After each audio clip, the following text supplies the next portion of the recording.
haddaan tusaale yar kusoo qaato ma jeclina magaca qabiilka ku hadle guryaha ogaadeenkay magaaladan ku dhisnaa 10 guri ma dhanay 10 kaliya ruuxa been dhigid garaasheedo muddadii yareyd aan joognay 700 oo guri baa dhisantay inaga wax gaar ah ahaa baa jira inaga Soomaali inagu amarna layna ma qirin deegaanka Soomaalida lama dhihin mar ku dhay Itoobiyaadii haysatay mayna qirin dad Soomaaliyeed halka degan yahay way ogoladeen ciise degan yahay way ogoladeen degan yahay ogaadeen wuu degan yahay qabaayilo kala degan yihiin laakiin mar ku dhay inaga lana ma qirin markaan kursiga soo fadhiistay waxa la igu yiri waa disputed wala isku haystaa 15 degmo la isku haystay bay kamid ahayd degmada Jigjiga salaamu alaykum waraxmatullaahi ta'ala wa barakaatu waxaan wanaagsan daawadayaal soo dhawaada halkani waa bogeena rasmiga ah ee Muxiidiin Show barnaamij ayaynu bilaabi doonaa waxaanu ka bilaabi doonaa qofkii ugu muhiimsanaa islaahay deegaanka Soomaalida taariikh weyn ayuu ku leeyahay barnaamijkan bilaabayno waa taariikhda madaxweynayaashii hore ee deegaanka Soomaaliya oo hadda maraya 12 madaxweyne maanta waxa inagu martiya Maxamed Khadar Ali Macallin oo inta badan aad u garanaysaan Khadar Macallin waana xasuusataan halgankii dheeraa ee deegaanka Soomaaliya mar raba inaan idinka dhaxgalo oo aan anigu idin sheegay taariikhdiisa afkiisa raba inaad ka maqashaan way farxad adeer inaad barnaamijka igu marti noqoto ana ku faraxsanahay soo dhow bal aynu ku horeyna taariikhdaada xagee wax ku bartay xagee ku dhashay madaxweyne Khadar aad iyo aad baad mahadsantihiin waxaan marka koowaad jecelahay inaan ka mahad celiyo inaad fursadii siiseen inaan ka hadlo taariikhda deegaanka anigu marka ku bilaabayo su'aasha ah taariikh nololeedkaaga anigu waxaan ku dhashay magaalada Qabridahar 1964 ee taariikhda Yurubiyaanka halkaas aan ku barbaaray oo waxbarashadii hoose asaasiga ku bilaabay markii wadankeena dagaalkii 77 ka dhacay dadkii qaxay ee u qaxay xagga Soomaaliya ayaan kamid ahaa halkaas aan waxbarashadii ka sii watay markii dugsiga sare aan gaadhnay waxaan tagay magaalada Hargeysa dugsiga First July la yiraahdo halka ku dhigtay form 1 iyo form 2 form 3 gaygii waxaan ku soo noqday Xamar banaadir saraan ku dhigtay form 1 form 3 iyo form 4 kadib markii aan ka qalin jabiyay waxaan galay macadkii Somali Institute of Management ayaan galay macadkii CDM la dhihi jiray halkaas aan waxbarashadayda ku qaatay markii koorintii wadankii aan 91kii la soo qixin waxbarashadii soo dhameysay baan anigu deegaanka soo noqday waxaan bilaabay ganacsi markaa kadib ayaan politicska ayaan ku biiray xaas baan ahay aruur baa joogta marka doorashadii deegaanka ee xilligii transitional periodka laga baxayay dadkii ka qayb galay baan ahaa magaalada Qabdahar laga doortay anoo magaca xisbigii ONLF ku soo baxay marka muddo 2 sano kadib waxa la ii doortay madaxweynaha deegaanka waa gartay 3 sano ku shaqeeyay sax waa gartay adiyo madaxweynihii hore ii daahir waxaad ku kala wareegteen isla 5 sano aadna 3 sano hogaamiyahay sida daayigu maqaala isaguna 2 sano sideed ku soo fuushay xilka madaxweynenimada waxaan ku soo fuulay sidaad la socoto dastuurku wuxuu qeexayaa multi party system nidaam xisbiya badan baa yaa doorashada lagu galayaa wuxuuna sheegayaa dastuurku qeexayaa xisbiga aqlabiyadda hela baarlamaanka ama xisbiyada wadaaga ee aqlabiyadda hela ayaa dawladda dhisanaya anagu markii aan doorashada ka qayb galay isagoo xilli degdega oo wali aanan xataa shahaadadii ururnimo aanan qaadanin ayaanu si degdega doorashada ku soo galay tirada xubnaha ururka ONLF aan ku sharaxnaa ku soo baxay kuwii soo dambeeyay marka waxa ku guuleystay dawladdii xisbigii leegada iyo aqlabiyadii baarlamaanka helay oo 76 xubnood heleen 76 xubnood iyaga dawladdii dhistay annagu marka banaan joog baan ka ahay inuu maana raali ku ahay sababta ugu weyn ee soo gali weyn shirkuna waxay ahayd iyadoo degmooyinka qaarkood doorashadii dib loogu celiyay maqan yihiin inta degmooyinkaasi ay imanayaan doorashadooda dawladda lama dhisi kara hal sugo waayo degmooyin badan ba xilliga maqnaa marka dawladdii waa la dhisay maadaama dawladda federaalku ayna dhismi karin inta uu xubin ka mid ah xubnaha federaaligu ka maqan yihiin waa la dhisay ciid baa loo doortay ana markaa xisbi mucaarada ayaan ahayn xisbigii mucaaradka gudihiisii khilaaf ka dhashay oo mahdi ayuub uu sameeyey inuu xilkii ka qaado allah u naxariistee ayaa khilaafkii halkaa ka dhashay baan annagu aanu fursaddan ku nimid ahayn markii ay sidaas u dhacday xisbigii leegadu ku guul daraystay inuu dawladdiisii hago ayay noqotay in dib baarlamaanka la isugu yeedho baarlamaankii baa la isugu yeedhay markii baarlamaanka la isugu yeedhayna xubnihii baarlamaan ahaan baan ku tashanay 9 zoon baan ahayn 27 xubnood oo guddi aan dhisanay iyagu ha soo go'aamiyeen baan xisbiyadoo dhanna bannaankaan iska dhigay marka sidaas 27 xubnood ay isku raaceen in aan madaxweyne noqdo oo laygu doortay xubnihii baarlamaanka maalintaa fadhiyay 127 xubnood bay ahaayeen 121 ka mid ah baa aniga ii codayso u dooratay marka sidaasaa laygu doortay waaya markii lagu doortay kadib tallaabadii koowaad ee qaaday maxay ahayd tallaabadii koowaad ee qaadnay waxay ahayd horta markii la doortay lay doortay dawladda federaalka noo yeedhay dawladda federaalku waxay la fadhiisiyey guddigii baadhista dastuurka oo constitutional inquiry committee guddi la yidhaahdo waxay dhaheen sharci ma tihiin haddaad tihiin xisbiga la doortay madaxweynaha maadaama ayna sharci ahayn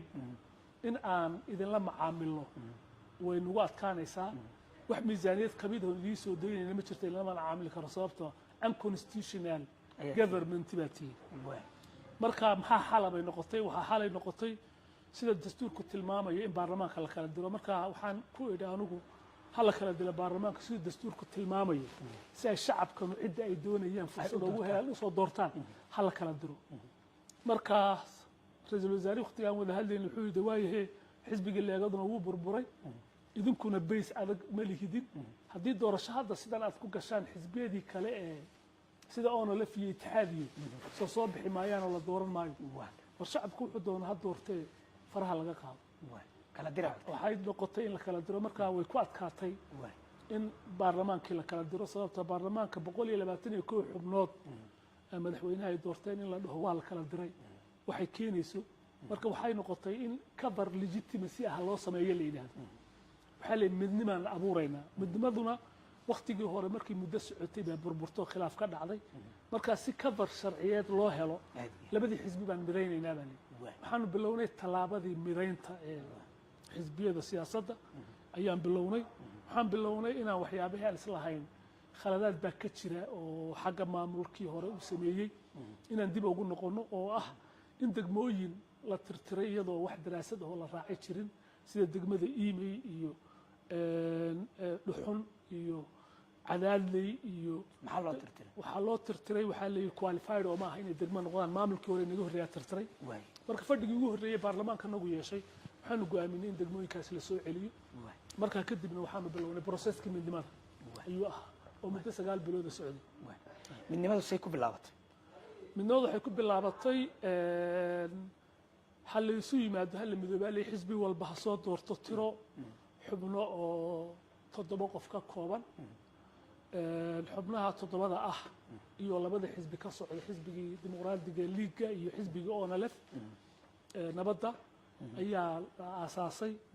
markaasaan bilownay marka heshiis baanu galay heshiiska dhinacyo yaanu galay heshiiskaasi marka mabaadiida guud ee laga duulayo iyo siday wax yihiin baa ku qeexnaa markay ku qeexnaayeen annagu waqti dad yaroo dhalinyaro aan ahayn waxaa weeye sida yaabaha midnimada ama iyadoo laga faa'iideysanay waada arrimada midnimadii hore ay u burburtay hal iska ilaaliyo marka waxaan anagu midnimadii waqtiga ku daray waa inay kursiga madaxweynenimada ay ONLF yeelataa ama ogaadeen yeesho iyagoo kuwii qodobadii kale sidooda yihiin marka EPRF goobjoogana way nala saxeexday sidii baan midnimada ku bilownay xisbiga dimuqraadiga shacabka Soomaaliyeed markuu geedi socodkii midnimada oo shacabka Ethiopia aad ka dhigtay way waxyaabaad is leedahay waad ka gaabisay inta madaxweynaha ood ka qoomamaynayso ma jiraan marka aan ka hadlayno midnimada shacabkeena midnimada shacabkeenu waa shayga asaasiga ah ee bulshadeena tiir dhexaadka waa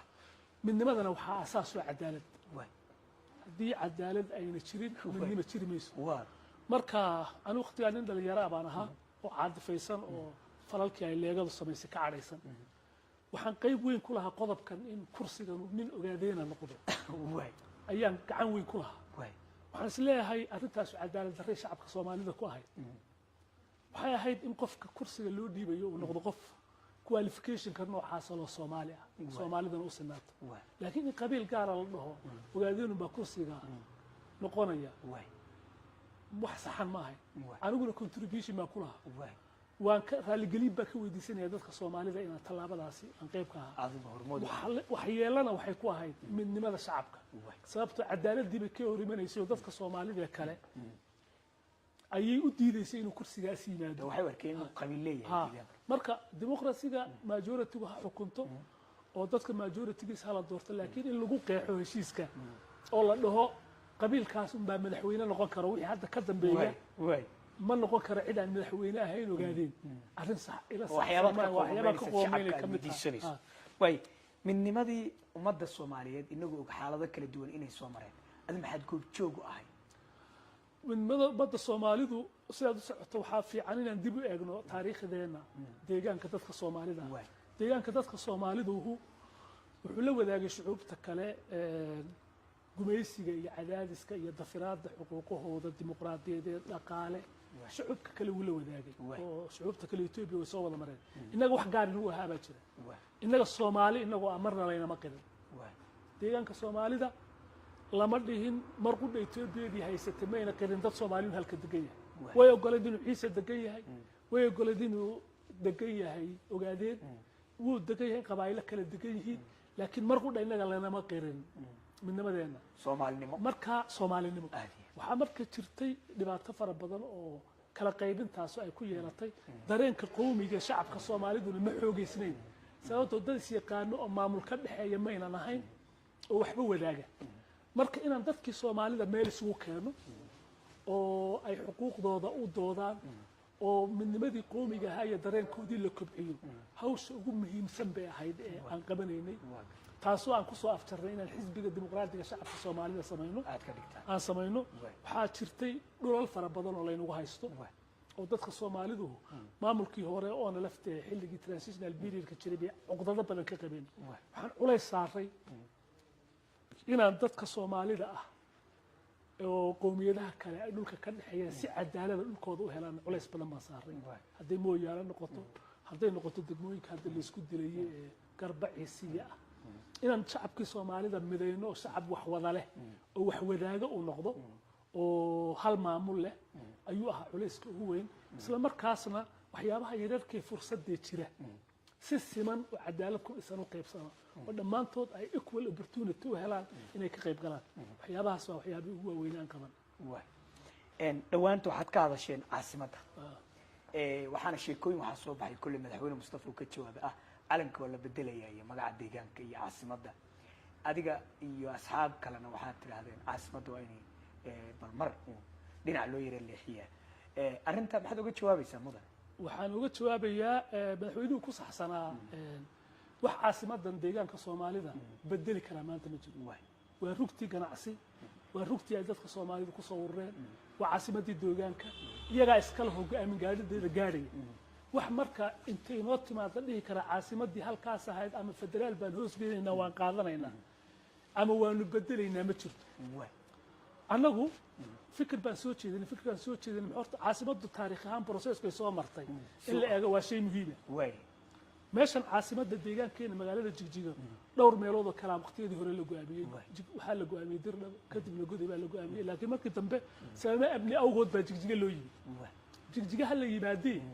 Jigjiga markaan taariikh ahaan dib u eegno dadkeena Soomaalida ee deegaankan degan waxay ahayd goobtan goob colaadeen 64 waynu qaxnay dad fara badan oo dadkeena ka mid ah Soomaaliya galay 77 waynu qaxnay waqtigaa hore ee magaalada Jigjiga laga deganay magaalo Soomaaliyeed baa xilligii dhargiga wuxuu keenay in dadkan Soomaalida mar walba colaadda wada si meesha looga baxo inuu dad fara badan ku soo beero oo dadka qowmiyadaha kala magaaladii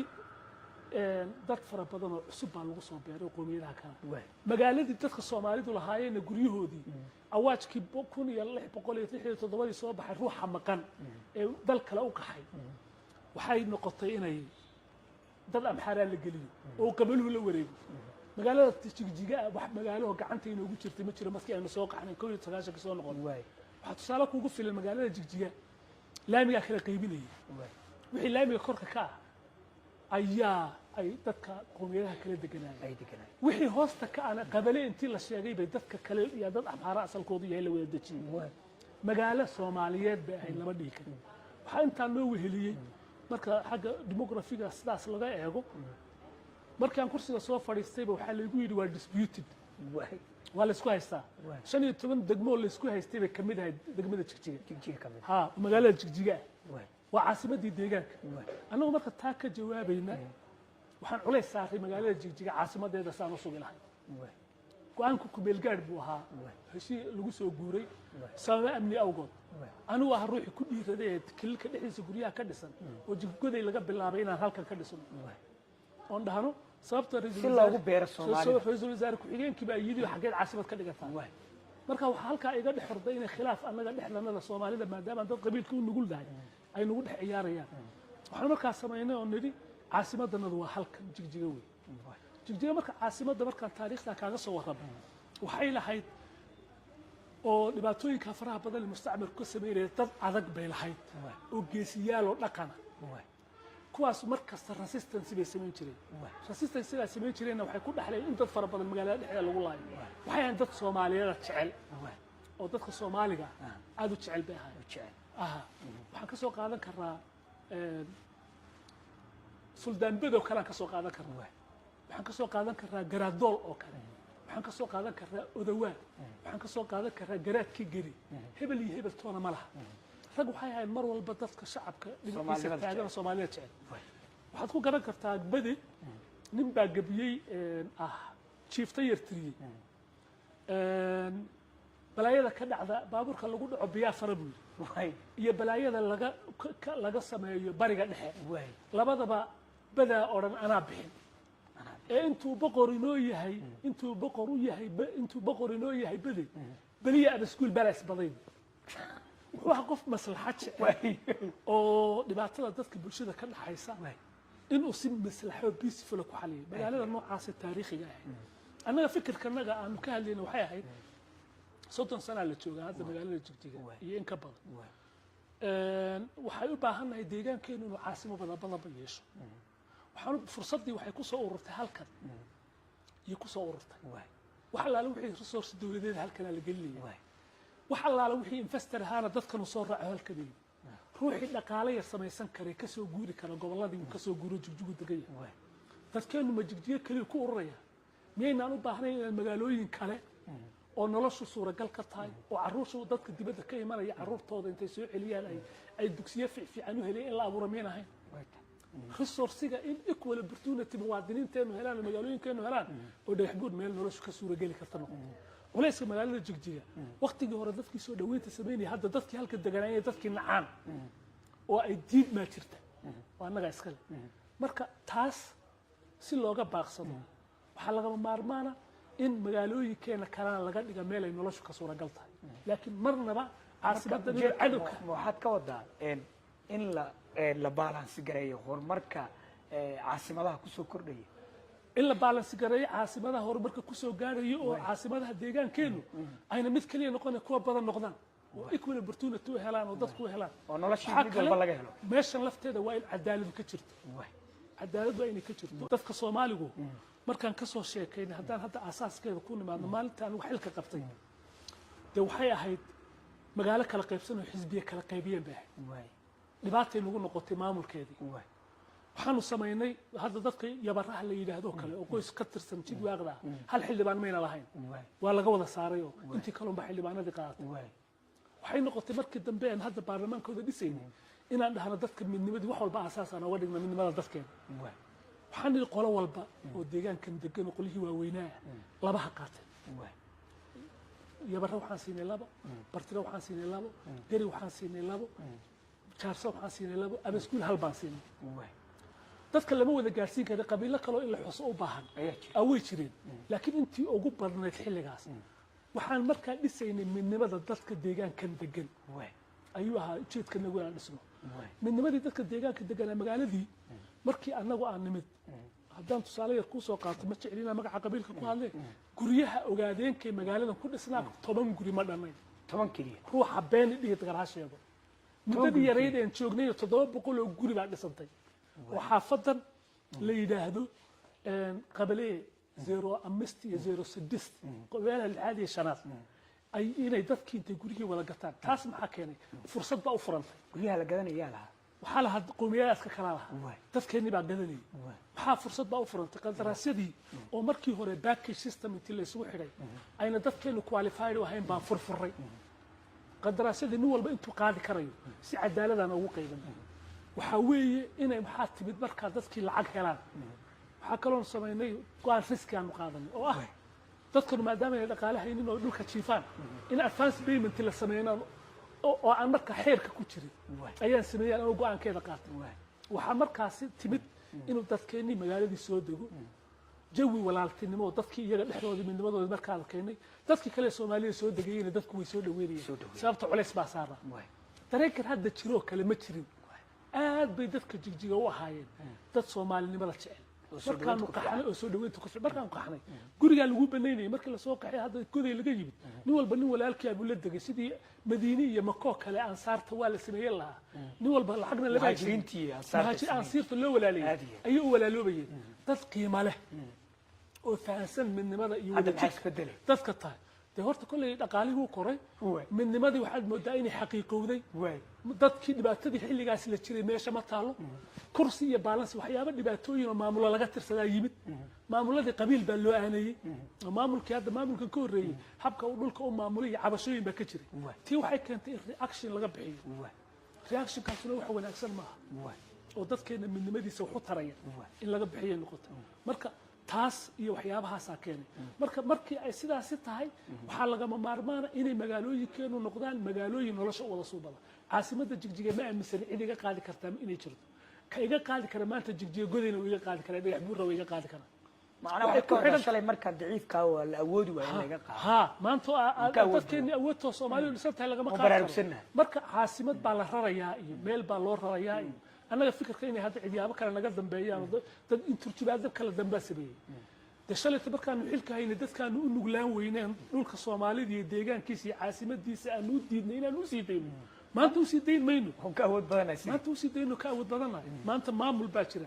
oo marka la barbar dhigo maamuladii waqtiga jiray ka khilaaf yar annaga khilaaf baan aynu sababtoo kursi baan la ag fadhiyay BRF wax maanta maamulkan jira ag fadhiya ma jiro oo wuxuu yeedhinaya iyaga haddii khaldamaya haddii saxsan yihiin saxsanaya oo si xor oo dimuqraadiga go'aanadooda u qaadanaya marka aad iyo aad bay in opportunity iyo fursadda dadka la siinayo ay magaalooyinkeena kala dhismaan horumarkaan hoos u daadajino dadku ay meel walba adeegkiisa iyo horumarkiisa ku gaadhaan inay shay important tahay baan u maadsani mudane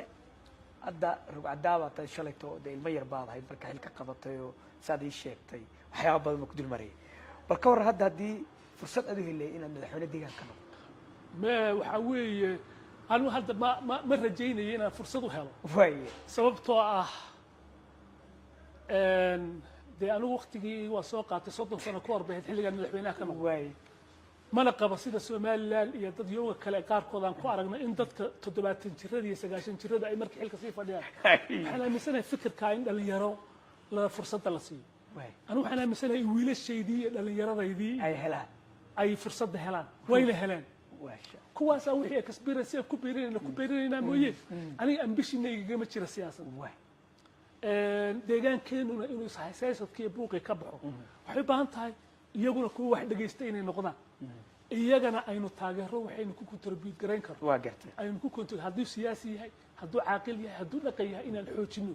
ayaan u arkaa inay muhiimadda tahay aniga hadda ambition noocaas iguma jiro midnimada maadaama waraysigeenu inta badan midnimadu badnaa maxaa keeni kara maanta ummadeeni oo baraarugsan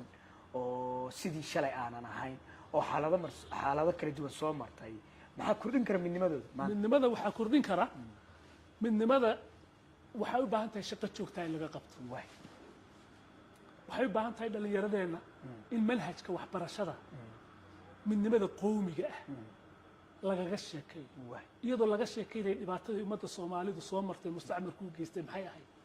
halgan noocay u soo gashay dad fara badan baa midnimada magaceeda u dhintay suldaan xasan gabaabe markaan ku eego mooyaala laga soo doortay markii laga soo doortay baarlamaanka Itoobiya u dhex fadhiistay ayuu yidhi Soomaali baan waxaa la Soomaali matida oromaan hayde oo ka noqo kama noqonayo yidhi waa la dilay kow baa laga sameeyey halganka ummadda Soomaalidu in midnimadeeda xaqiijiso soo marto kow iyo laba iyo saddex toona maaha raggan ku sheegayay aan jigjiga tusaalaha u soo qaatay iyo kuwa gobolada hoose jirada dhammaantood midnimada iyo Soomaalinimada inay xaqiijiyaan oo magaca Soomaaliga la helo halkan fara badan baa loo soo galay waxyaabaha hadda in laga qabto tahay waa in xisbiyada siyaasaddu si midnimada qowmiga u xoojin lahayn ka shaqeeyaan waa in odayaasha waa in mucaarad iyo muxaafid midnimada qowmiga waa shay muqadas waa inay ka shaqeeyaan odayaashu sida isku xidhka iyo bulshada nabadeynteeda iyagoo maamulka garabgelaya uga shaqeyn lahayn oo dadka loo beelay loo walaalayn lahaa isagoo aynu dawlad casri ah aynaa lahayn oo mustacbar joogu dadkeenu walaalo ah waa kaan kaaga sheekeynay gabadhii baabuurka lagu dhaco biyaha faro iyo dhibaatada ka dhacda bariga dhexe intuu bada leeyahay anaa bixin labadaba bada leeyahay anaa bixin baliya rasuul Allah isbaday waa value aan ciyaarahay oo aad qaali ah wey inta ay nabadda dadkaasi doonayeen iyo midnimada shacabka Soomaaliya ku saysa waa in manhajkeena waxbarashada ku daran waa in khudbadaha masaajidada ku daro iskuulaadka dadka wax lagu baro waa in jaamacadaha maaldhow xarkay jaamacadu leeyahay Ethiopian baan hayeen man lagu dooday daarintaas sax ma waxay ku tusaysaa halka inuu vacuum iyo gaab jiro gaabkaas waa inuu meesha ka baxo dadkan midnimada qowmiga maxaa dhibaato soo mareen halka noocay soo galeen maxay maanta u baahan yihiin waa in ay hay'ad xisbiyada siyaasaddu ka shaqeeyaan xukuumaddu ka shaqeyso institutionada waxbarashadu ka shaqeeyaan odayaashu intellectual ka shaqeeyaan dadka taariikhdiisii la baro waa in taariikhdii la qoro marka aan midnimada qowmiga ka lahayn midnimada qowmiga waxyaabaha asaaska u maxaa ka mid ah waa in afkiisii ay hormariyaan af Soomaaliga inaan qorro ku hadalno inaan ku hadla kaliya na loo ogolaa laakiin inaan qorro leeyahay ma ogolay laba ogolay ruuxi warqad Soomaali isagoo wata lagu arko waa la dili jiray kow wixii taariikhdaas maanta loo soo maray inaan afkeennii kobcino oo aan korino oo taariikhdeennii qorano fursad baan u haysanaa maxay naga hortaagan imise intellectual waxbarasho jirta jaamacadaha heer walba laga soo baxay naga nasiib taradana qabsatay waxaa markaa xilka qabsanay waxaan ururiyay tirada dadka wax bartay jaamacadeeda 300 oo qof bay dhaafi kari waayeen 300 oo qof wixii degree ah ama diploma marka la sugayay intaas ay noqdeen intii baan sii qaadno Addis Ababa geeyay wasaaradda waxbarashada inaan guddiga evaluation-ka ajaanka match wax la dhaw in loo qiimeyso intii baan ku kala qoray boosaskii mas'uuliyadda maanta imisa sanadkii jaamacadda inaga galaysa imisa wax baranaysa dadka inta go'aalku taariikhda ha qoreen dib ha loo noqdo dareenka iyo walaaltinimada qowmiyadeena laga dhaxaysa dad wax walba ka midaysan baynahay qowmiyadaha kala banayn diin kuma kala tagsanin dhaqan kuma kala tagsanin dhalasho kuma kala tagsanin qoyska ugu sheeka ugu intermarriage Soomaalida rasmiga biyuurka inaan anagu nahay banaanisan dadka deegaankana ah sababtoo marka hadda dib taariikhan aan u eego aniga intaan component aan ka koobnahay jeesadkayga marka la eego mar waxa la yiraahdaa xawaalaad waa hawi mar waxa la yiraahdaa waxa tahay bahabartire mar waxa la dhahayaa bahgaarsan baan mar waxaan ahay ogaadeenka guurkiisa ayeeydii aabahay dhashay isaaq bay berbera lagu guursaday anu qof Soomaali ah baan ahay qof kasto deegaanka joogana waa sidaas oo kale marka Soomaali darajada labaad ma nihin Soomaaliga rasmiga ah anaga ah annagu kuwa kale Soomaalida u diidanayno annagu Soomaali darajada labaad ma nihin haddaan waqtiga fursad u helay inaynu arrinteena kobcino oo ku faano waa inaan korino waqti gelino waa in jaamacadaha simboosiyada la qabto waa in lecture laga jeediyo waa in dooda la abuuro sidii dareenka loo kobciyo oo ilmaha fasalka labaad afraad markuu yahay lagu bilaabo sidii dareenka qowmiga iyo midnimadiisa loo kobcin lahaa wax badan oo fursadaha inoo furan institutionada dawliga xisbiyada siyaasadeed odayaasha intellectualka ay ka shaqeyn karaan taariikhda qori karaan aadiya guntiga gabagabadii barnaamijkeena anoo aad iyo aad kaaga mahad celinaya wax badan na iftiin aad tooshka ku qabatay maxaad intaa ku darnay waxaan intaa ku dari lahaa maanta xaaladda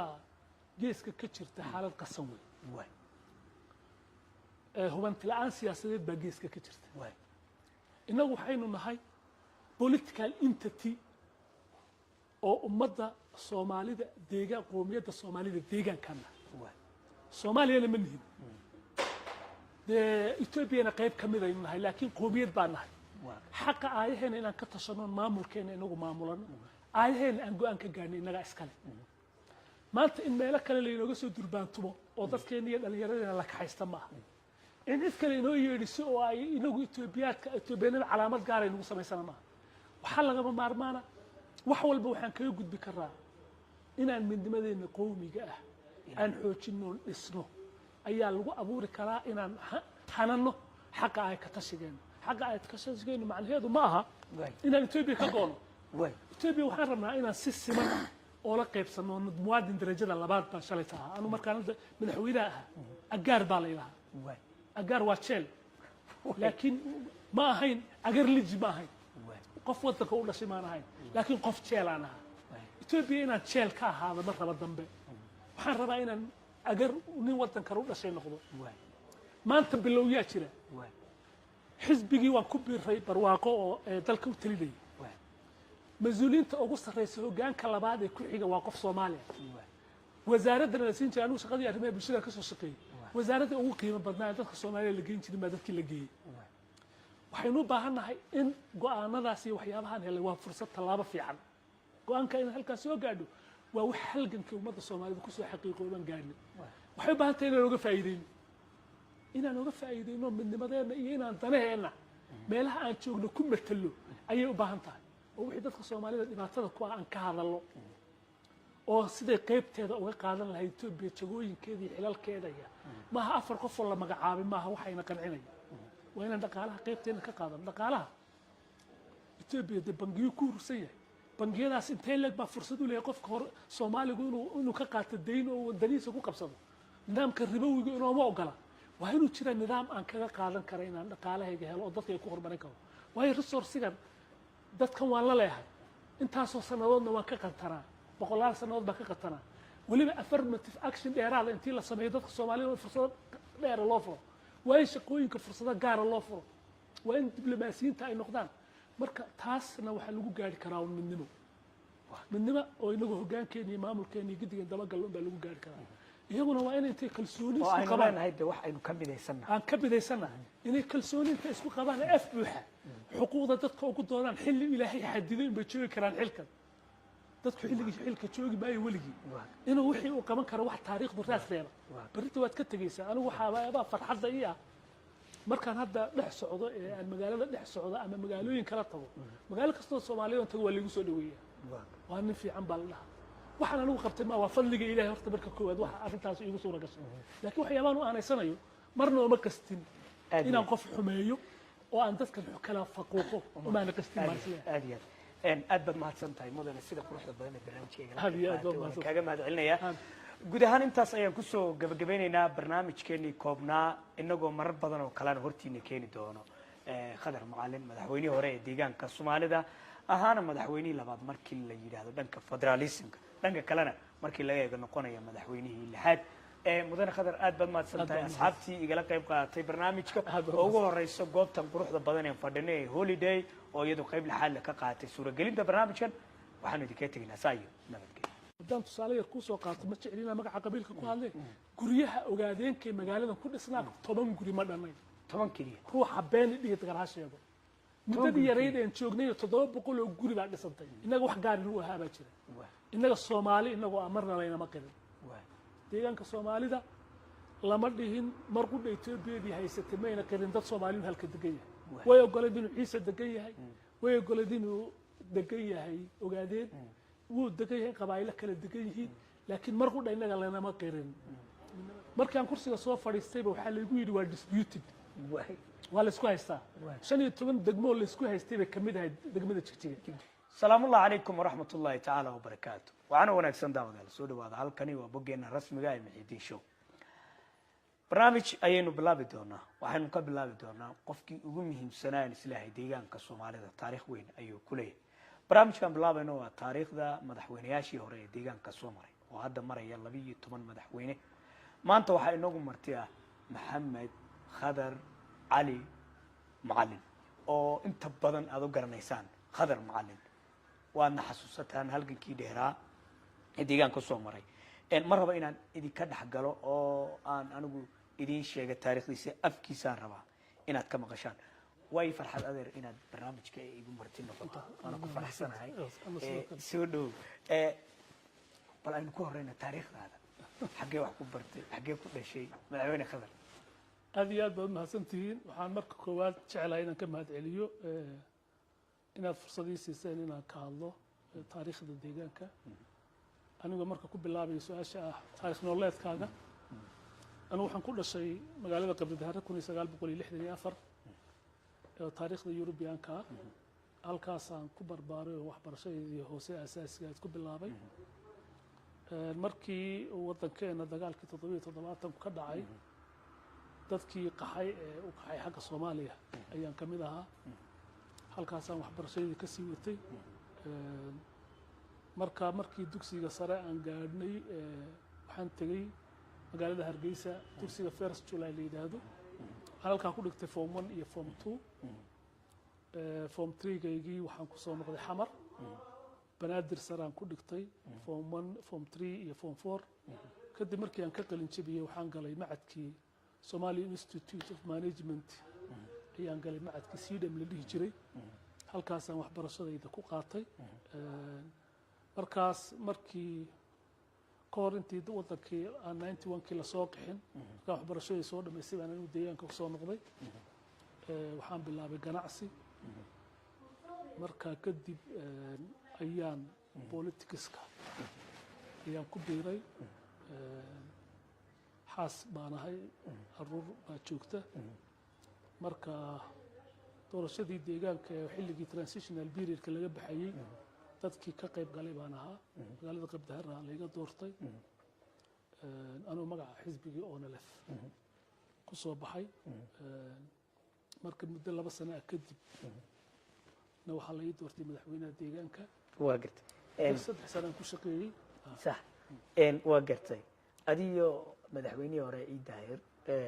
waxaad ku kala wareegteen isla 5 sano aadna 3 sano hogaamiyahay sida daa igu maqaala isaguna 2 sano sideed ku soo fuushay xilka madaxweynenimada waxaan ku soo fuulay sidaad la socoto dastuurku wuxuu qeexayaa multi party system nidaam xisbiya badan baa yaa doorashada lagu gelayaa wuxuuna sheegayaa dastuurku qeexayaa xisbiga aqlabiyadda hela baarlamaanka ama xisbiyada wadaagga ee aqlabiyadda hela ayaa dawladda dhisanaya annagu markii aan doorashada ka qayb galnay isagoo xilli degdega oo weli aanan xataa shahaadadii ururnimo aanan qaadanin ayaanu si degdega doorashada ku soo galnay tirada xubnaha ururka ONLF aan ku sharaxnaa ku soo baxay 30 bay ahaayeen marka waxaa ku guuleystay dawladdii xisbigii leegada iyo aqlabiyadii baarlamaanka helay oo 76 xubnood bay heleen 76 xubnood iyagaa dawladdii dhistay annagu markaa bannaan joog baan ka ahay inuu maanaan raalli ku ahay sababta ugu weyneen u soo geli weyna shirkuna waxay ahayd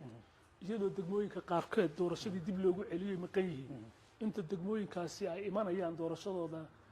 dawladda lama dhisi kara hal sugo waayo degmooyin badan baa xilligaa maqnaa marka dawladdii waa la dhisay maadaama dawladda federaalku ayna dhismi karin inta uu xubin ka mid ah xubnaha federaaligu ka maqan yihiin waa la dhisay ciid baa loo doortay ana markaa xisbi mucaarad ayaan ahayn xisbigii mucaaradka gudihiisii khilaaf ka dhashay oo mahdi ayuub uu sameeyey inuu xilkii ka qaado allah naxariistee ayaa khilaafkii halkaa ka dhashay baan annagu aan fursaddan ku nimid ahayn markii ay sidaas u dhacday xisbigii leegadu ku guul daraystay inuu dawladdiisii hago ayay noqotay in dib baarlamaanka la isugu yeedho baarlamaankii baa la isugu yeedhay markii baarlamaanka la isugu yeedhayna xubnihii baarlamaan ahaan baan ku tashanay 9 zoon baan ahayn 27 xubnood oo guddi aan dhisanay iyagu ha soo go'aamiyeen baan xisbiyadoo dhanna bannaankaan iska dhigay marka sidaasaa 27 xubnood ay isku raaceen in anigu madaxweyne noqdo oo laygu doortay xubnihii baarlamaanka maalintaa fadhiyay 127 xubnood bay ahaayeen 121 ka mid ah baa aniga ii codayso ii dooratay marka sidaasaa laygu doortay waaya markii lagu doortay kadib tallaabadii koowaad eed qaaday maxay ahayd tallaabadii koowaad een qaadnay waxay ahayd horta markii la doortay lay doortay dowladdii federaalka noo yeedhay dowladdii federaalku waxay la fadhiisiyey guddigii baadhista dastuurka oo constitutional inquiry committee guddi la yidhaahdo waxay dhaheen sharci ma tihiin haddaad tihiin xisbiga la doortay madaxweynaha maadaama ayna sharci ahayn in aan idinla macaamilno way nagu adkaanaysaa wax miisaaniyad kamid oo idiin soo daynayna ma jirto in lama macaamili karo sababtoo unconstitutional government baa tihiin marka maxaa xala bay noqotay waxaa xalay noqotay sida dastuurku tilmaamayo in baarlamaanka la kala diro marka waxaan ku idhi anigu ha la kala dilo baarlamaanka sida dastuurku tilmaamayo si ay shacabkanu cidda ay doonayaan fursad ugu helaan usoo doortaan ha la kala diro marka ra-iisul wasaare waqtigaan wada hadlayna wuxuu yidhi waayahe xisbigii leegaduna wuu burburay idinkuna bays adag ma lihidin haddii doorasho hadda sidan aad ku gashaan xisbiyadii kale ee sida oona la fiyey itixaadiyo soo bixi maayaan oo la dooran maayo war shacabku wuxuu doona ha doortee faraha laga qaado waxay noqotay in la kala diro markaa way ku adkaatay in baarlamaankii la kala diro sababta baarlamaanka 121 xubnood madaxweynaha ay doorteen in la dhaho waa la kala diray waxay keenayso marka waxay noqotay in cover legitimacy ah loo sameeyo la yidhaahdo waxaa la midnimaan abuuraynaa midnimaduna waqtigii hore markii muddo socotay baa burburto khilaaf ka dhacday markaa si cover sharciyeed loo helo labadii xisbi baan midaynaynaa baa waxaanu bilownay tallaabadii midaynta ee xisbiyada siyaasadda ayaan bilownay waxaan bilownay inaan waxyaabaha aan islahayn khaladaad baa ka jira oo xagga maamulkii hore u sameeyey inaan dib ugu noqono oo ah in degmooyin la tirtiray iyadoo wax daraasad oo la raacay jirin sida degmada email iyo dhuxun iyo cadaadley iyo waxaa loo tirtiray waxaa la qualified oo ma aha inay degmo noqdaan maamulkii hore naga horreeyaa tirtiray marka fadhigii ugu horreeyay baarlamaanka nagu yeeshay waxaanu go'aaminay in degmooyinkaasi la soo celiyo markaa kadibna waxaanu bilownay processkii midnimada ayuu ahaa oo muddo 9 bilood socday midnimadu say ku bilaabatay midnimadu waxay ku bilaabatay hal la isu yimaado hal la midoobay xisbi walba ha soo doorto tiro xubno oo 7 qof ka kooban xubnaha 7 ah iyo labada xisbi ka socda xisbigii dimuqraadiga liiga iyo xisbiga ONLF nabadda ayaa aasaasay markaasaan bilownay marka heshiis baanu galay heshiiska dhinacyo yaanu galay heshiiskaasi marka mabaadiida guud ee laga duulayo iyo siday wax yihiin baa ku qeexnaa markay ku qeexnaayeen annagu waqti dad yar oo dhalinyaro aan ahayn waxaa weeye sida yaabaha midnimada ama iyadoo laga faa'iideysanay waada arrimada midnimadii hore ay u burburtay ha la iska ilaaliyo marka waxaan anagu midnimadii waqtiga ku daray waa inay kursiga madaxweynenimada ay oona la fiyeelataa ama ogaada yeesho iyagoo kuwii qodobadii kale sidooda yihiin marka EPRF goobjoogana way nala saxeexday sidii baan midnimada ku bilownay xisbiga dimuqraadiga shacabka Soomaaliyeed markuu geedi socodkii midnimada oo shacabka Ethiopia aad ka dhigtay way waxyaabaad is leedahay waad ka gaabisay intaad madaxweynaha ood ka qoomameynayso ma jiraan marka aan ka hadlayno midnimada shacabkeenu waa shayga asaasiga ah ee bulshadeena tiir dhexaadka waa midnimadana waxaa asaas u cadaalad haddii cadaalad ayna jirin midnimo jiri mayso marka anigu waqtigaa nin dhalinyaro baan ahaa oo caadifaysan oo falalkii ay leegadu samaysay ka cadhaysan waxaan qayb weyn ku lahaa qodobkan in kursigan nin ogaadeena noqdo ayaan gacan weyn ku lahaa waxaan is leeyahay arrintaas cadaalad darray shacabka Soomaalida ku ahayd waxay ahayd in qofka kursiga loo dhiibayo uu noqdo qof qualification-ka noocaas oo Soomaali ah Soomaalidana u sinaato laakiin in qabiil gaar ah la dhaho ogaadeenu baa kursiga noqonaya wax saxan ma ahay aniguna contribution baan ku lahaa waan ka raaligelin baa ka weydiisanaya dadka Soomaalida inaan tallaabadaasi aan qayb ka ahaa waxyeelana waxay ku ahayd midnimada shacabka sababtoo cadaaladii bay ka horimanayso dadka Soomaalida kale ayay u diidaysay inuu kursigaas yimaado waxay warkeen qabiil leeyahay marka dimuqraasiga majority-gu ha xukunto oo dadka majority-giisa la doorto laakiin in lagu qeexo heshiiska oo la dhaho qabiilkaas baa madaxweyne noqon karo wixii hadda ka dambeeya ma noqon karo cid aan madaxweyne ahayn ogaadeen arrin sax ila waxyaabo ka qoomeynay ka mid ah way midnimadii ummadda Soomaaliyeed inagu og xaalado kala duwan inay soo mareen adi maxaad goob joog u ahay midnimada ummadda Soomaalidu sidaad u socoto waxaa fiican inaan dib u eegno taariikhdeena deegaanka dadka Soomaalida deegaanka dadka Soomaalidu wuxuu la wadaagay shucuubta kale gumaysiga iyo cadaadiska iyo dafiraadda xuquuqahooda dimuqraadiyadeed dhaqaale shucuubka kale wuu la wadaagay oo shucuubta kale Itoobiya way soo wada mareen inaga wax gaar ah ahaa baa jira inaga Soomaali inagu amarna layna qirin deegaanka Soomaalida lama dhihin mar qudha Itoobiyadii haysatay mayna qirin dad Soomaali halka degan yahay way ogoladeen inuu Ciise degan yahay way ogoladeen inuu degan yahay ogaadeen wuu degan yahay qabaayilo kala degan yihiin laakiin mar qudha inaga lana qirin midnimadeena Soomaalinimo marka Soomaalinimo waxaa marka jirtay dhibaato fara badan oo kala qaybintaas ay ku yeelatay dareenka qowmiga shacabka Soomaalidu ma xoogeysnayn sababtoo dad is yaqaano oo maamul ka dhaxeeya ma aynan ahayn oo waxba wadaaga marka inaan dadkii Soomaalida meel isugu keeno oo ay xuquuqdooda u doodaan oo midnimadii qowmiga ahaa iyo dareenkoodii la kobciyo hawsha ugu muhiimsan bay ahayd ee aan qabanaynay taasoo aan ku soo afjarnay inaan xisbiga dimuqraadiga shacabka Soomaalida sameeyno aan sameeyno waxaa jirtay dhulal fara badan oo laynagu haysto oo dadka Soomaalidu maamulkii hore oo aan laftay xilligii transitional period-ka jiray bay cuqdado badan ka qabeen waxaan culays saaray inaan dadka Soomaalida ah oo qowmiyadaha kale ay dhulka ka dhaxeeyaan si cadaalad ah dhulkooda u helaan culays badan ma saaray haday mooyaala noqoto haday noqoto degmooyinka hadda la isku dilayay ee garbaciisiya ah inaan shacabkii Soomaalida midayno oo shacab wax wada leh oo wax wadaaga u noqdo oo hal maamul leh ayuu ahaa culayska ugu weyn isla markaasna waxyaabaha yararkii fursadda jira si siman oo cadaalad ku dhisan u qaybsano oo dhammaantood ay equal opportunity u helaan inay ka qayb galaan waxyaabahaas waa waxyaabihii ugu waaweyn aan qaban dhawaanta waxaad ka hadasheen caasimadda waxaana sheekooyin waxaa soo baxay kulle madaxweyne Mustafa uu ka jawaabay calanka waa la bedelayaa iyo magaca deegaanka iyo caasimadda adiga iyo asxaab kalena waxaad tirahdeen caasimadda waa inay balmar dhinac loo yara leexiyaa arrinta maxaad uga jawaabaysaa mudan waxaan uga jawaabayaa madaxweynuhu ku saxsanaa wax caasimadan deegaanka Soomaalida bedeli kara maanta ma jiro waa rugti ganacsi waa rugti ay dadka Soomaalidu ku soo urureen waa caasimadii deegaanka iyaga iskala hogaamin gaadhideeda gaadhay wax marka intay noo timaado dhihi kara caasimadii halkaas ahayd ama federaal baan hoos gelinayna waan qaadanaynaa ama waanu bedelaynaa ma jirto annagu fikir baan soo jeedin horta caasimadu taariikh ahaan processka soo martay in la eego waa shay muhiim ah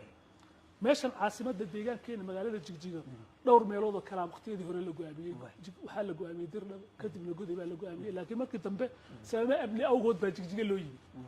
Jigjiga hal la yimaadee Jigjiga markaan taariikh ahaan dib u eegno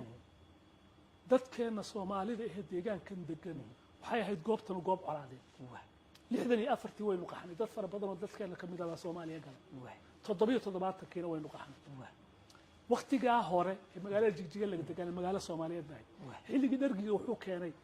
in dadkan Soomaalida mar walba colaada wada si meesha looga baxo inuu dad fara badan ku soo beero oo dadka qowmiyadaha kala magaaladii dad fara badan oo cusub baa lagu soo beeray qowmiyadaha kala magaaladii dadka Soomaalidu lahaayeen guryahoodii awaajkii 1667 soo baxay ruuxa maqan ee dal kale u qaxay waxay noqotay inay dad amxaara la geliyo oo qabaluhu la wareego magaalada Jigjiga wax magaalo gacanta inoogu jirtay ma jiro markii aynu soo qaxnay 19 soo noqon waxa tusaale kuugu filan magaalada Jigjiga laamiga kala qaybinayay wixii laamiga korka ka ayaa ay dadka qowmiyadaha kala deganaaday wixii hoosta ka ana qabale intii la sheegay bay dadka kale iyo dad amxaara asalkoodu yahay la wada dajiyay magaalo Soomaaliyeed bay ahayd lama dhihi karin waxa inta loo weheliyay marka xagga demografiga sidaas laga eego markaan kursiga soo fadhiistay waxa la igu yiri waa disputed waa la isku haystaa 15 degmo la isku haystay bay kamid ahayd degmada Jigjiga kamid magaalada Jigjiga waa caasimadii deegaanka anagu marka taa ka jawaabayna waxaan culays saaray magaalada Jigjiga caasimadeeda saan u sugi lahay go'aanku ku meel gaar buu ahaa heshii lagu soo guuray sabab amni awgood anu waa ruuxi ku dhiiraday kilka dhexdiisa guryaha ka dhisan oo Jigjiga laga bilaabay inaan halkan ka dhisno oon dhahno sababta si loogu beero Soomaaliya ra'iisul wasaare ku-xigeenkii baa yidhi xageed caasimad ka dhigataa marka waxaa halkaa iga dhex horday inay khilaaf annaga dhexdanada Soomaalida maadaama dad qabiilka u nugul dahay ay nagu dhex ciyaarayaan waxaan markaa samaynay oo nidhi caasimadanadu waa halkan jigjiga weyn jigjiga marka caasimadda markaan taariikhda kaaga soo warramo waxay lahayd oo dhibaatooyinka faraha badan ee mustacmarku ka sameeyay dad adag bay lahayd oo geesiyaal oo dhaqana kuwaas markasta resistance bay sameyn jireen resistance sidaa sameyn jireenna waxay ku dhaxleen in dad fara badan magaalada dhexdeeda lagu laayo waxay ahayn dad Soomaaliyeed jecel oo dadka Soomaaliga aad u jecel bay ahaayeen waxaan ka soo qaadan karaa suldaan bedow kale ka soo qaadan karaa waxaan ka soo qaadan karaa garaadool oo kale waxaan ka soo qaadan karaa odawaa waxaan ka soo qaadan karaa garaadkii geri hebel iyo hebel toona ma laha rag waxay ahayd mar walba dadka shacabka dhinaciisa taagan Soomaalida jecel waxaad ku garan kartaa badi nin baa gabiyey jiifta yartiriyey balaayada ka dhacda baabuurka lagu dhaco biyaa fara buu iyo balaayada laga sameeyo bariga dhexe labadaba badaa odhan anaa bixin intuu boqor inoo yahay badi baliya abaskuul balas baday waxa qof maslaxad jecel oo dhibaatada dadka bulshada ka dhaxaysa inuu si maslaxo peaceful ku xaliyo magaalada noocaas taariikhiga ah annaga fikirkanaga aan ka hadlayna waxay ahayd 30 sano la joogaa hadda magaalada jigjiga iyo in ka badan waxay u baahannahay deegaankeenu inuu caasimo badan yeesho waxaan fursadii waxay ku soo ururtay halkan iyo ku soo ururtay waxa la wixii resource dawladeed halkan la geliyay waxa la wixii investor ahaana dadkan soo raaco halkan ruuxii dhaqaale yar samaysan kare ka soo guuri kara goboladii uu ka soo guuro jigjigu degay dadkeenu ma jigjiga kaliya ku ururaya miyaynaan u baahnayn in magaalooyin kale oo noloshu suuragal ka tahay oo caruurta dadka dibadda ka imanaya caruurtooda intay soo celiyaan ay dugsiyo fiican u helayeen in la abuuro meenahay resource-ga in equal opportunity muwaadiniinteenu helaan magaalooyinkeenu helaan oo dhexbuud meel noloshu ka suuragali karta noqoto culayska magaalada jigjiga waqtigii hore dadkii soo dhaweynta sameeyay hadda dadkii halka deganayay dadkii nacaan oo ay diid ma jirta waa naga iskale marka taas si looga baaqsado waxa laga maarmaana in magaalooyinkeena kalena laga dhiga meel ay noloshu ka suuragal tahay laakiin marnaba caasimada cadowga waxaad ka wadaa in la balance gareeyo horumarka caasimadaha ku soo kordhaya in la balance gareeyo caasimadaha horumarka ku soo gaarayo oo caasimadaha deegaankeenu ayna mid kaliya noqon kuwa badan noqdaan oo equal opportunity u helaan oo dadku helaan oo noloshii mid walba laga helo meeshan lafteeda waa in cadaalad ka jirto cadaalad waa inay ka jirto dadka Soomaaligu markaan ka soo sheekaynay haddaan hadda asaaskeeda ku nimaadno maalintaan wax xilka qabtay waxay ahayd magaalo kala qaybsan oo xisbiye kala qaybiyeen baa dhibaatay nagu noqotay maamulkeedii waxaanu samaynay hadda dadka yabaraha la yiraahdo kale oo qoys ka tirsan jigwaaqda hal xildhibaan mayna lahayn waa laga wada saaray oo intii kale ba xildhibaanadii qaadatay waxay noqotay markii dambe aan hadda baarlamaankooda dhisaynay inaan dhahno dadka midnimadii wax walba asaas aan uga dhigno midnimada dadkeena waxaan idhi qolo walba oo deegaankan degan oo qolihii waaweynaa laba ha qaatay yabara waxaan siinay laba bartira waxaan siinay laba gari waxaan siinay laba jaarso waxaan siinay laba abaskuul hal baan siinay dadka lama wada gaarsiin kara qabiilo kale in la xuso u baahan away jireen laakiin intii ugu badnayd xilligaas waxaan markaa dhisaynay midnimada dadka deegaankan degan ayuu ahaa ujeedka nagu aan dhisno midnimadii dadka deegaanka deganaa magaaladii markii annagu aan nimid haddaan tusaale yar ku soo qaato ma jeclina magaca qabiilka ku hadlay guryaha ogaadeenkay magaaladan ku dhisnaa 10 guri ma dhanay 10 kaliya ruuxa been dhigid garaa sheego muddadii yareed aan joognay 700 oo guri baa dhisantay وحافظاً ليدهدو قبليه 0.6 قبلها العادية شناس أي إنه يدفك أنت يقولي ولا قطان تاس محكيني فرصة بقى فرنسا قوليها لقدني يالها وحالها قوميات ككلامها تفكيرني بعد قدني وحا فرصة بقى فرنسا قد راسيدي ومركي هو باكي سيستم انت اللي سوى حري أين دفكينو كواليفاير وهين بان فرفري قد راسيدي نول بأنتو قاعد كريو سي عدالة أنا وقيدا وحاوي إنه محات بدبركة دتك العق هلان وحكلون سميني قان ريسك عن مقادمة دتك ما دام يلقالها إنه دولك تشيفان إن أدفانس بيمنت اللي سمينا أو عن مركة حيرك كوتشري أيام سمينا أنا قان كذا قات وحمركة تمد إنه دتكني مجال دي سود دقو jawi walaaltinimo dadkii iyaga dhexdooda midnimadooda markaa la keenay dadkii kale Soomaaliya soo degayeen dadku way soo dhaweeyeen sababta culays baa saaran dareenkan hadda jiro kale ma jirin aad bay dadka jigjiga u ahaayeen dad Soomaalinimada jecel markaanu qaxnay oo soo dhaweynta ku markaan qaxnay guriga lagu banaynay markii la soo qaxay hadda goday laga yimid nin walba nin walaalkii abu la degay sidii Madiina iyo Makko kale ansaarta waa la sameeyay laha nin walba lacagna la muhaajiriintii ansaarta loo walaalay ayuu walaaloobayeen dad qiimo leh oo fahansan midnimada iyo dadka tahay de horta kulay dhaqaaligu koray midnimadii waxaad moodaa inay xaqiiqowday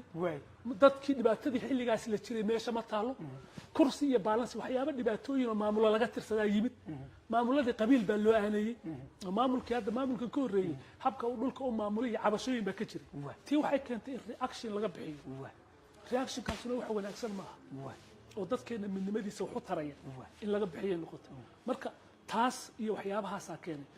markii ay sidaas tahay waxa laga maarmaana inay magaalooyinkeenu noqdaan magaalooyin nolosha wada suubada caasimada jigjiga ma aaminsan cid iga qaadi kartaa inay jirto ka iga qaadi kara maanta jigjiga godayna iga qaadi kara dhagax buur iga qaadi kara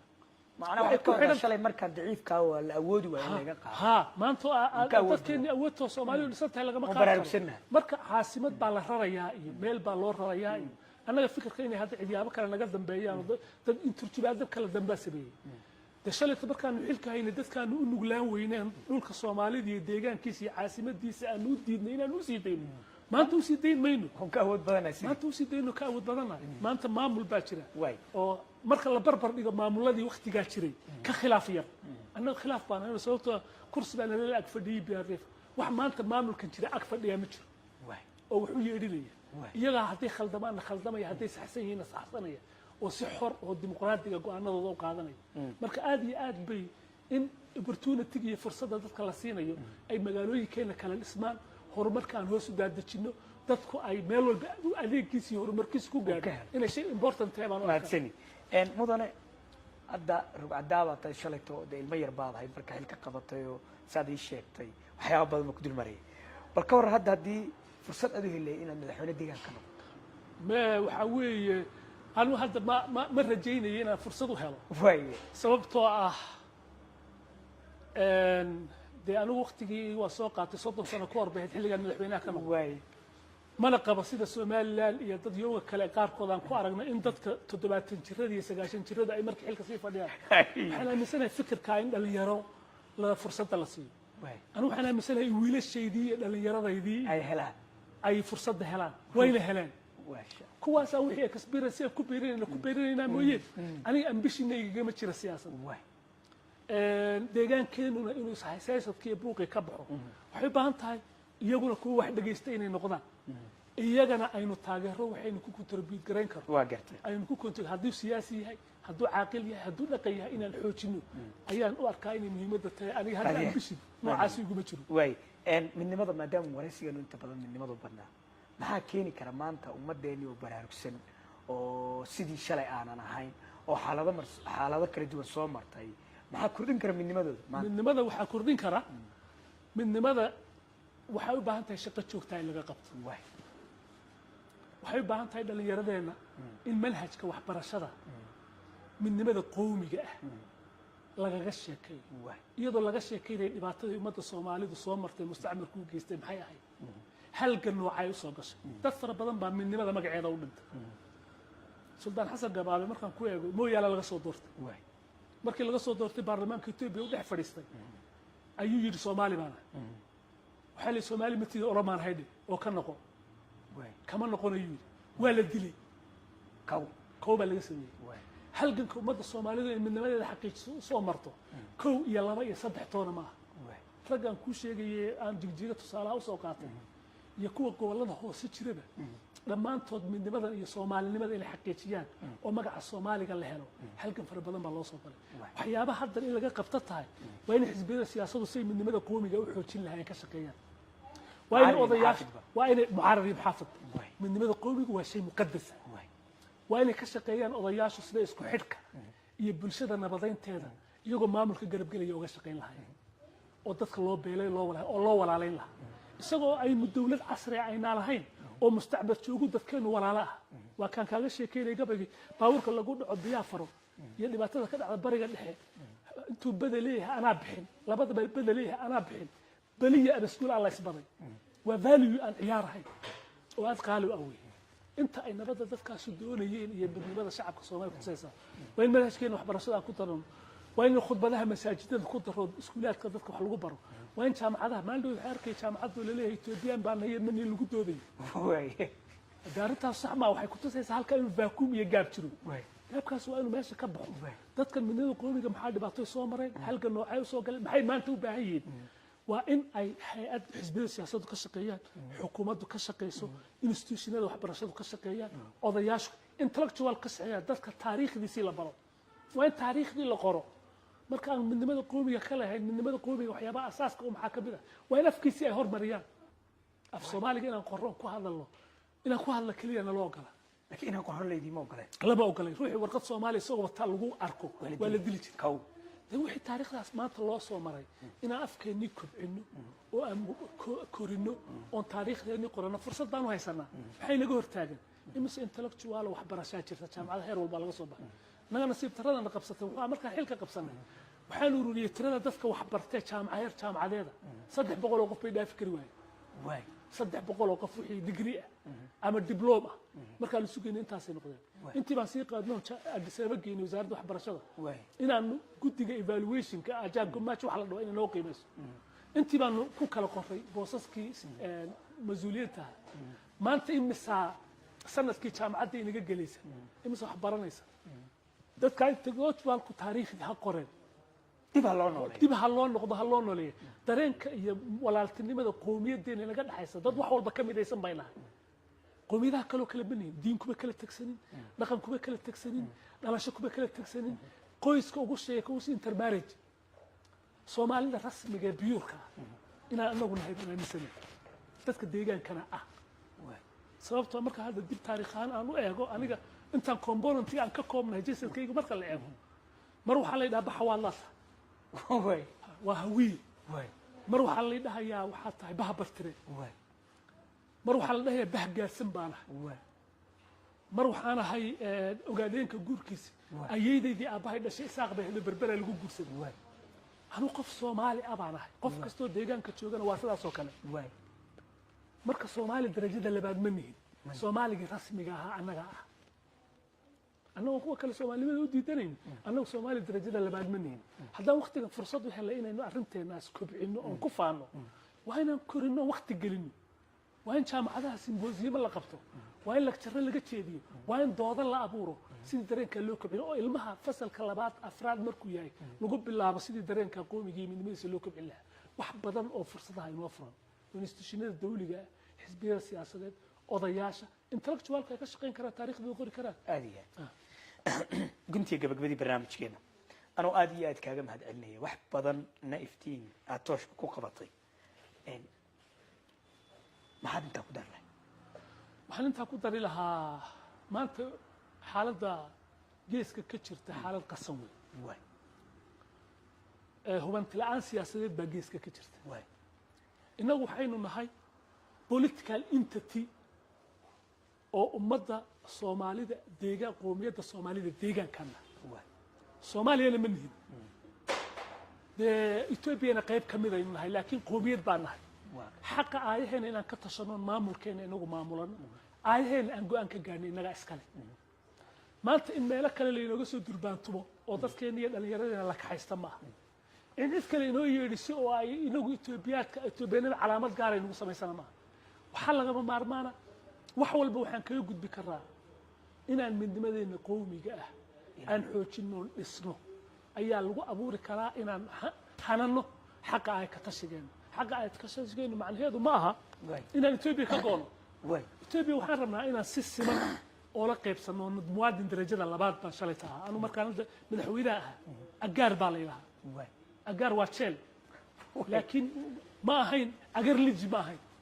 qof wadanka u dhashay ma ahayn laakiin qof jeel aan ahaa Ethiopia inaan jeel ka ahaado mar raba dambe waxaan rabaa inaan agar nin wadanka u dhashay noqdo maanta bilowyaa jira xisbigii waan ku biiray barwaaqo oo dalka u talinay mas'uuliyiinta ugu sarreysa hoggaanka labaad ee ku xiga waa qof Soomaali wasaaradana la siin jiray anigu shaqadii arrimaha bulshada ka soo shaqeeyay wasaaradda ugu qiimo badnaa dadka Soomaaliya la geyn jiray ma dadkii la geeyay waxaynu u baahannahay in go'aanadaas iyo waxyaabahan helay waa fursad tallaabo fiican go'aanka in halkaas soo gaadho waa wax halganka ummadda Soomaalida ku soo xaqiiqooban gaadhnay waxay u baahan tahay inaan uga faa'iideyno midnimadeena iyo inaan danaheena meelaha aan joogno ku matalo ayay u baahan tahay oo wixii dadka Soomaalida dhibaatada ku aan ka hadalno oo sidee qaybteeda uga qaadan lahayd Itoobiya jagooyinkeeda iyo xilalkeeda maaha afar qof oo la magacaabay maaha waxayna qancinayaan waa inaan dhaqaalaha qaybteena ka qaadan dhaqaalaha Itoobiya de bangiyo ku hursan yahay bangiyadaas intee leeg baa fursad u leeyahay qofka hor Soomaaligu inuu ka qaato deyn oo wadaniisa ku qabsado nidaamka ribowiga inuu ma ogola waa inuu jira nidaam aan kaga qaadan karo inaan dhaqaalahayga helo oo dadka ay ku horumarin karo waayo resourcigan dadkan waan la leeyahay intaasoo sanadoodna waan ka qantanaa boqolaal sanadood baa ka qantanaa weliba affirmative action dheeraada intii la sameeyo dadka Soomaalida fursado dheer loo furo waa in shaqooyinka fursado gaar loo furo waa in diblomaasiyiinta ay noqdaan marka taasna waxa lagu gaari karaa midnimo oo inagu hoggaankeena iyo maamulkeena iyo guddiga dabagal baa lagu gaari karaa iyaguna waa inay intay kalsooni isku qabaan wax aynu ka midaysanahay aan ka midaysanahay inay kalsooni intay isku qabaan af buuxa xuquuqda dadka ugu doodaan xilli ilaahay xadido in bay joogi karaan xilkan dadku xilka joogi maayo weligii inuu wixii uu qaban karo wax taariikhdu raasreena barita waad ka tagaysaa anigu waxaa farxadda ii ah markaan hadda dhex socdo ee aan magaalada dhex socdo ama magaalooyin kala tago magaalo kastoo Soomaaliya tago waa lagu soo dhaweeyaa waa nin fiican baa la dhahaa waxaan anigu qabtay ma waa fadliga Ilaahay horta marka koowaad waxa arrintaas iigu soo ragashay laakiin waxyaabaan u aaneysanayo marna uma kastin inaan qof xumeeyo oo aan dadka kala faquuqo uma aan kastin maasle aad baad mahadsantahay mudane sida quruxda badan ee barnaamijkeena kaaga mahadcelinayaa guud ahaan intaas ayaan ku soo gabagabeynaynaa barnaamijkeenii koobnaa inagoo marar badan oo kalena hortiina keeni doono Khadar Macalin madaxweynihii hore ee deegaanka Soomaalida ahaana madaxweynihii labaad markii la yiraahdo dhanka federalismka dhanka kalena markii laga eego noqonaya madaxweynihii lixaad mudane Khadar aad baad mahadsantahay asxaabtii igala qayb qaadatay barnaamijka oo ugu horeyso goobtan quruxda badan ee fadhinay holiday oo iyadu qayb lixaad ka qaadatay suuragelinta barnaamijkan waxaan idinka tegaynaa saayo nabadgelyo haddaan tusaale yar ku soo qaato ma jeclina magaca qabiilka ku hadlay guryaha ogaadeenkay magaaladan ku dhisnaa 10 guri ma dhanay 10 kaliya ruuxa been dhigid garaasheego muddadii yarayd aan joognay 700 oo guri baa dhisantay inaga wax gaar ah u ahaa baa jira inaga Soomaali inagoo amarna layna ma qirin deegaanka Soomaalida lama dhihin mar ku Itoobiyaadii haysatay mayna qirin dad Soomaaliyeed halka degan yahay way ogoladeen inuu Ciise degan yahay way ogoladeen inuu degan yahay ogaadeen wuu degan yahay qabaayilo kala degan yihiin laakiin mar ku dhaynaga lana ma qirin markaan kursiga soo fadhiistay waxa la igu yiri waa disputed waa la isku haystaa 15 degmo la isku haystay kamid ahay degmada Jigjiga salaamullahi calaykum waraxmatullaahi tacaala wabarakaatu waxaana wanaagsan daawadayaal soo dhawaada halkani waa boggeena rasmiga ee Muxiidiin Show barnaamij ayaynu bilaabi doonaa waxaanu ka bilaabi doonaa qofkii ugu muhiimsanaa islaahay deegaanka Soomaalida taariikh weyn ayuu ku leeyahay barnaamijkan bilaabayno waa taariikhda madaxweynayaashii hore ee deegaanka Soomaaliya oo hadda maraya 12 madaxweyne maanta waxa inagu marti ah Maxamed Khadar Ali Macalin oo inta badan aad u garanaysaan Khadar Macalin waana xasuusataan halgankii dheeraa ee deegaanka soo maray mar raba inaan idinka dhaxgalo oo aan anigu idin sheega taariikhdiisa afkiisa raba inaad ka maqashaan way farxad adeer inaad barnaamijka igu marti noqoto waana ku faraxsanahay soo dhow bal aynu ku horeyna taariikhdaada xagee wax ku bartay xagee ku dhashay madaxweyne Khadar aad iyo aad baad mahadsantihiin waxaan marka koowaad jecelahay inaan ka mahadceliyo inaad fursadii siiseen inaan ka hadlo taariikhda deegaanka anigu marka ku bilaabayo su'aasha ah taariikh nololeedkaaga anigu waxaan ku dhashay magaalada Qabridahar 1964 ee taariikhda Yurubiyaanka halkaas aan ku barbaaray oo waxbarashadii hoose asaasiga ku bilaabay markii wadankeena dagaalkii 77 ka dhacay dadkii qaxay ee u qaxay xagga Soomaaliya ayaan kamid ahaa halkaas aan waxbarashadii ka sii watay markii dugsiga sare aan gaadhnay waxaan tagay magaalada Hargeysa dugsiga First July la yiraahdo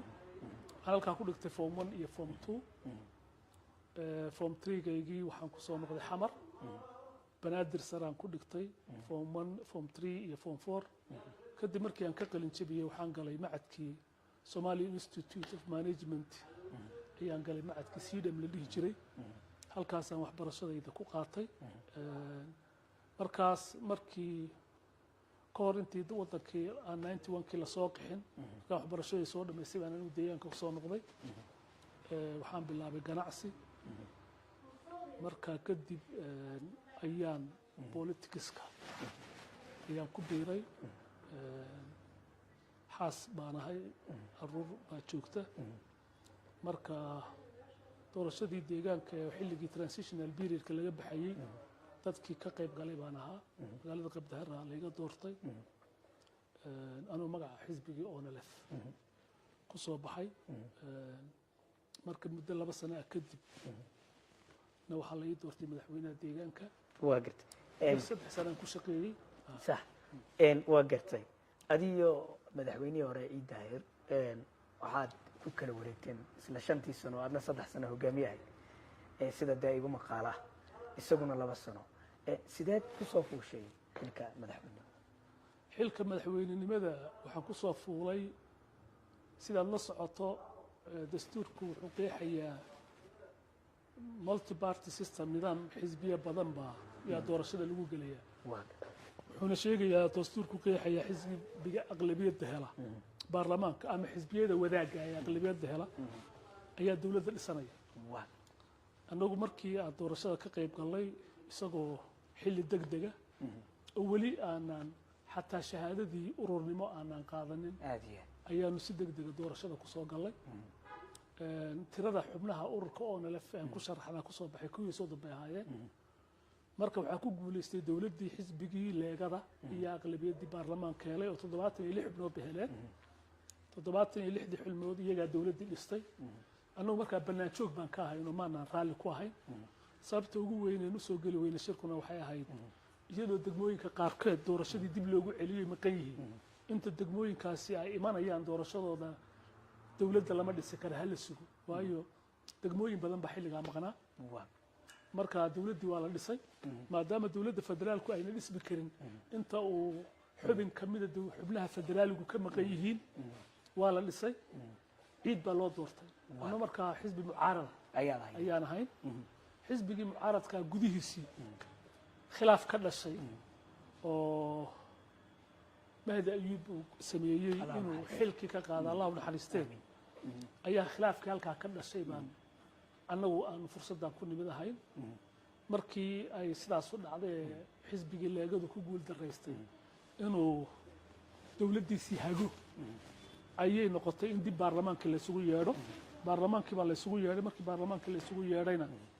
xubnihii baarlamaan ahaan baa ku tashanay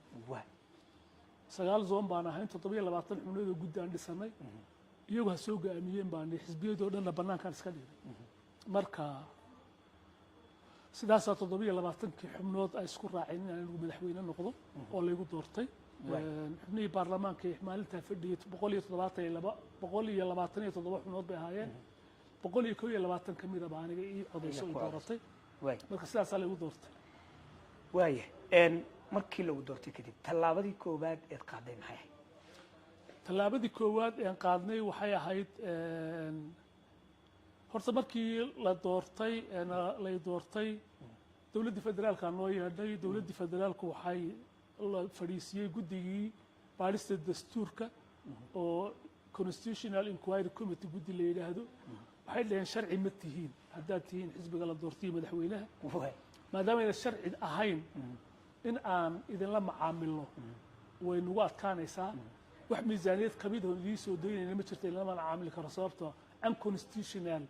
government baa tihiin marka maxaa xalay noqotay waxaa xalay noqotay sida dastuurku tilmaamayo in baarlamaanka la kala diro marka waxaan ku idhaa anigu hal kala dilo baarlamaanka sida dastuurku tilmaamayo si ay shacabkanu cidda ay doonayaan fursad ugu helaan soo doortaan hal kala diro marka ra'iisul wasaare waqtigan wada hadlayna wuxuu yidhi waayahay xisbiga leegaduna wuu burburay idinkuna bays adag ma lihidin haddii doorasho hadda sidan aad ku gashaan xisbiyadii kale ee sida ONLF iyo itixaadiyo soo bixi maayaan oo la dooran maayo war shacabku wuxuu doonaa ha doortee faraha laga qaado kala dira waxay noqotay in la kala diro markaa way ku adkaatay in baarlamaankii la kala diro sababta baarlamaanka 121 xubnood madaxweynaha ay doorteen in la dhaho waa la kala diray waxay keenayso marka waxay noqotay in cover legitimacy ah loo sameeyo la yiraahdo waxa la midnimaan la abuureynaa midnimaduna waqtigii hore markii muddo socotay baa burburto khilaaf ka dhacday marka si cover sharciyeed loo helo labadii xisbi baan midaynaynaa baa waxaanu bilownay talaabadii midaynta ee xisbiyada siyaasadda ayaan bilownay waxaan bilownay inaan waxyaabaha aan islahayn khaladaad baa ka jira oo xagga maamulkii hore uu sameeyey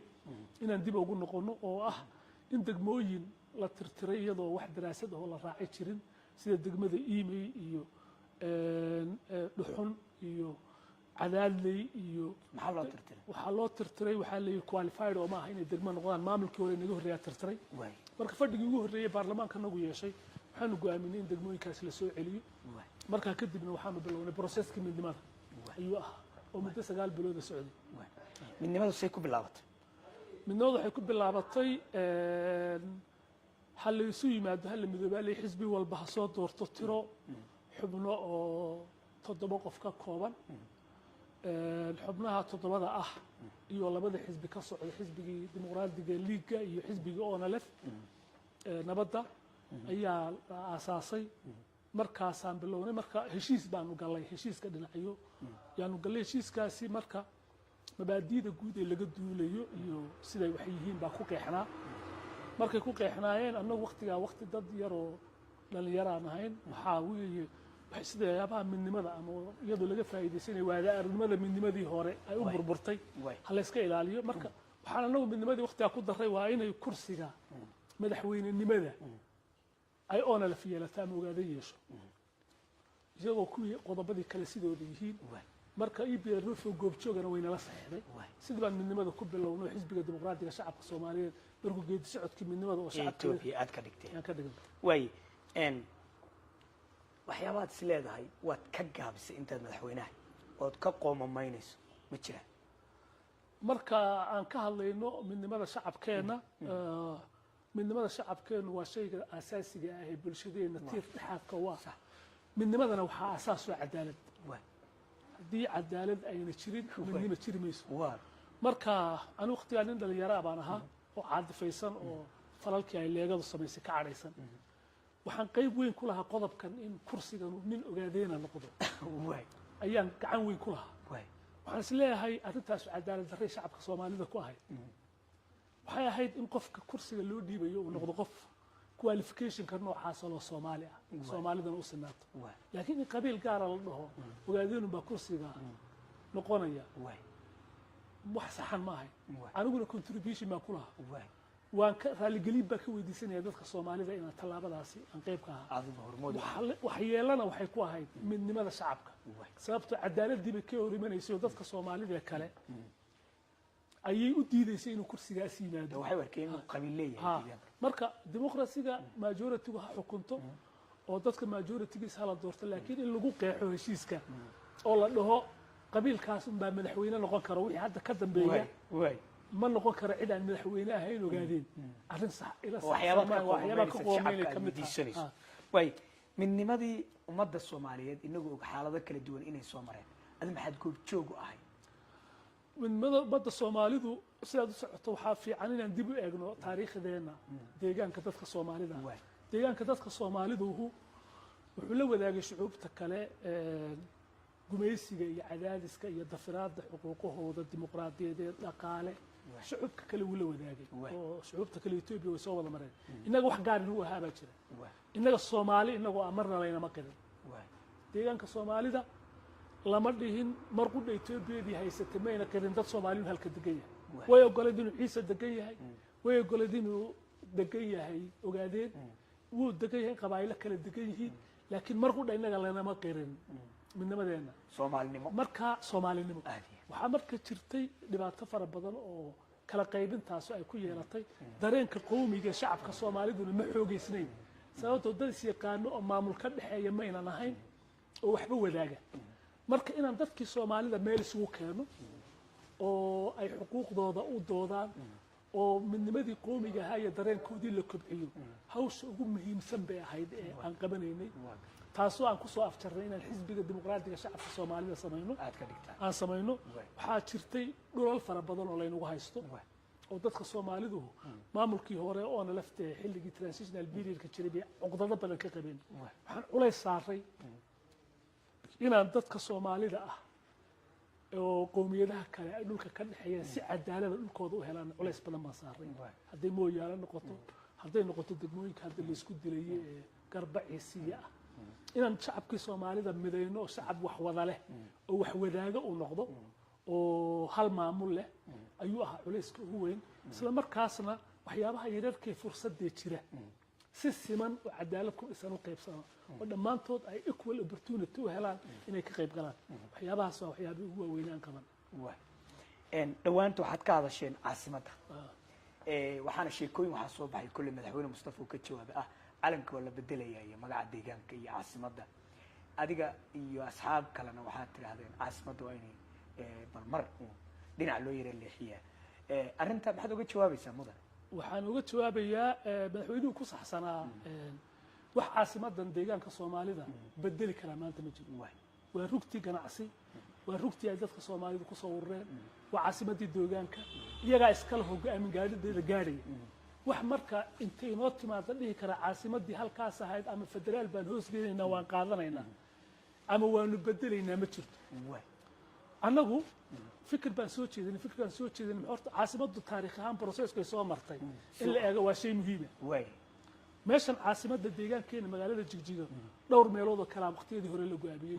waxaa la go'aamiyey dirdhab kadibna goday baa la go'aamiyey laakiin markii dambe sababa amni awgood baa jigjiga loo yimid jigjiga ha la yimaadee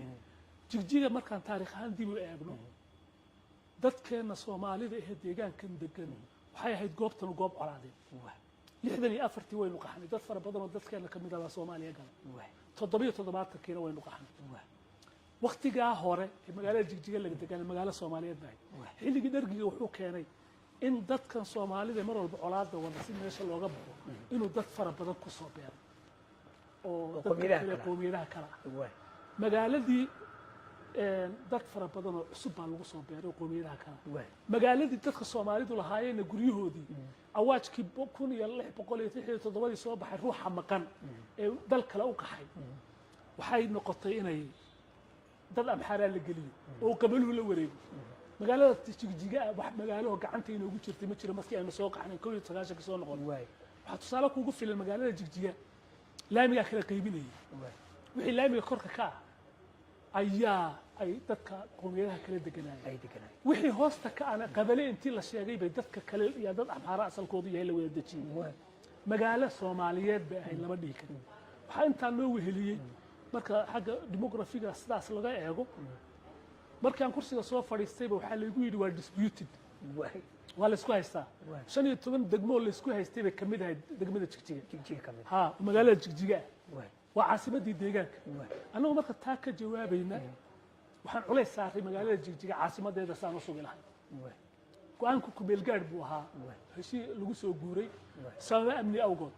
anigu waa ruuxi ku dhiiraday kilka dhexdiisa guryaha ka dhisan oo jiggoday laga bilaabay inaan halkan ka dhisno oon dhahno sababta ra'iisul wasaare ku xigeenkii baa yidhi xageed caasimad ka dhigataa marka waxa halka iga dhex horday in khilaaf annaga dhexdana Soomaalida maadaama dad qabiilka u nugul dahay ay nagu dhex ciyaarayaan waxaan markaa sameeynay oo nidhi caasimadana waa halkan jigjiga weey jigjiga marka caasimadda markaan taariikhda kaaga soo warrabo waxay lahayd oo dhibaatooyinka faraha badan ee mustacmarku ka sameeyay dad adag bay lahayd oo geesiyaal oo dhaqan kuwaas markasta resistance bay sameyn jireen resistance sidaa sameyn jireenna waxay ku dhaxleen in dad fara badan magaalada dhexdeeda lagu laayo waxay ahayd dad Soomaaliyeed jecel oo dadka Soomaaliga aad u jecel bay ahaayeen waxaan ka soo qaadan karaa suldaan bedow kale ka soo qaadan karaa waxaan ka soo qaadan karaa garadool oo kale waxaan ka soo qaadan karaa odawaan waxaan ka soo qaadan karaa garaadkii gari hebel iyo hebel toona ma laha rag waxay ahayd mar walba dadka shacabka dhinaciisa taagan Soomaaliyeed jecel waxaad ku garan kartaa badi nin baa gabiyey chief tayartiri balaayada ka dhacda baabuurka lagu dhaco biyaa fara buu iyo balaayada laga sameeyo bariga dhexe labadaba badaa odhan anaa bixin intuu boqor inoo yahay intuu boqor inoo yahay bade baliya aan iskuul balaas badayn waxa qof maslaxad jecel oo dhibaatada dadka bulshada ka dhaxaysa inuu si maslaxo peaceful ku xaliyo magaalada noocaas taariikhiga ah annaga fikirkanaga aan ka hadlayna waxay ahayd 30 sano la joogaa hadda magaalada Jigjiga iyo in ka badan waxay u baahannahay deegaankeenu inuu caasimo badan yeesho waxaan fursadii waxay ku soo ururtay halkan iyo ku soo ururtay waxa la wixii resource dawladeed halkan la geliyay waxa la wixii investor ahaana dadkan soo raaco halkan ruuxii dhaqaale yar samaysan kare ka soo guuri kara goboladii uu ka soo guuro Jigjiga degaya dadkeenu ma Jigjiga kaliya ku ururaya miyayna u baahnayn in magaalooyin kale oo noloshu suuragal ka tahay oo caruurtu dadka dibadda ka imanaya caruurtooda intay soo celiyaan ay dugsiyo fiican u helayeen in la abuuro meenahay resource-ga in equal opportunity muwaadiniinteenu helaan magaalooyinkeenu helaan oo dhagax buur meel noloshu ka suuragali karta noqoto culayska magaalada Jigjiga waqtigii hore dadkii soo dhaweynta sameeyay hadda dadkii halka deganayay dadkii nacaan oo ay diid ma jirta waa naga iskale marka taas si looga baaqsado waxa laga maarmaana in magaalooyinkeena kalena laga dhiga meel ay noloshu ka suuragal tahay laakiin marnaba caasimada cadawka waxaad ka wadaa in la balance gareeyo horumarka caasimadaha ku soo kordhaya in la balance gareeyo caasimadaha horumarka ku soo gaarayo oo caasimadaha deegaankeenu ayna mid kaliya noqon kuwa badan noqdaan oo equal opportunity u helaan oo dadku helaan oo nolosha mid walba laga helo meeshan lafteeda waa in cadaalad ka jirto cadaalad waa in ka jirto dadka Soomaaligu markaan ka soo sheekaynay haddaan hadda asaaskeeda ku nimaadno maalintaan wax xilka qabtay waxay ahayd magaalo kala qaybsan oo xisbiye kala qaybiyeen baa dhibaatay nagu noqotay maamulkeedii waxaanu sameynay hadda dadka yabaraha la yiraahdo kale oo qoys ka tirsan jid waaqda hal xildhibaan meena lahayn waa laga wada saaray oo intii kale u baxay xildhibaanadii qaadatay waxay noqotay markii dambe aan hadda baarlamaankooda dhisaynay inaan dhahno dadka midnimadii wax walba asaas aan uga dhigno midnimada dadkeena waxaan idin qolo walba oo deegaankan degan qolihii waaweynaa laba ha qaatay yabara waxaan siinay labo bartiga waxaan siinay labo gari waxaan siinay labo jaarso waxaan siinay labo abaskuul hal baan siinay dadka lama wada gaarsiin kara qabiilo kale in la xuso u baahan away jireen laakiin intii ugu badnayd xilligaas waxaan markaa dhisaynay midnimada dadka deegaankan degan ayuu ahaa ujeedka nagu aan dhisno midnimadii dadka deegaanka degan magaaladii markii anagu aan nimid haddaan tusaale yar ku soo qaato ma jeclina magaca qabiilka ku hadlay guryaha ogaadeenkay magaaladan ku dhisnaa 10 guri ma dhanay 10 kaliya ruuxa been dhigay garaasheego muddadii yareed aan joognay 700 oo guri baa dhisantay oo xaafadan la yiraahdo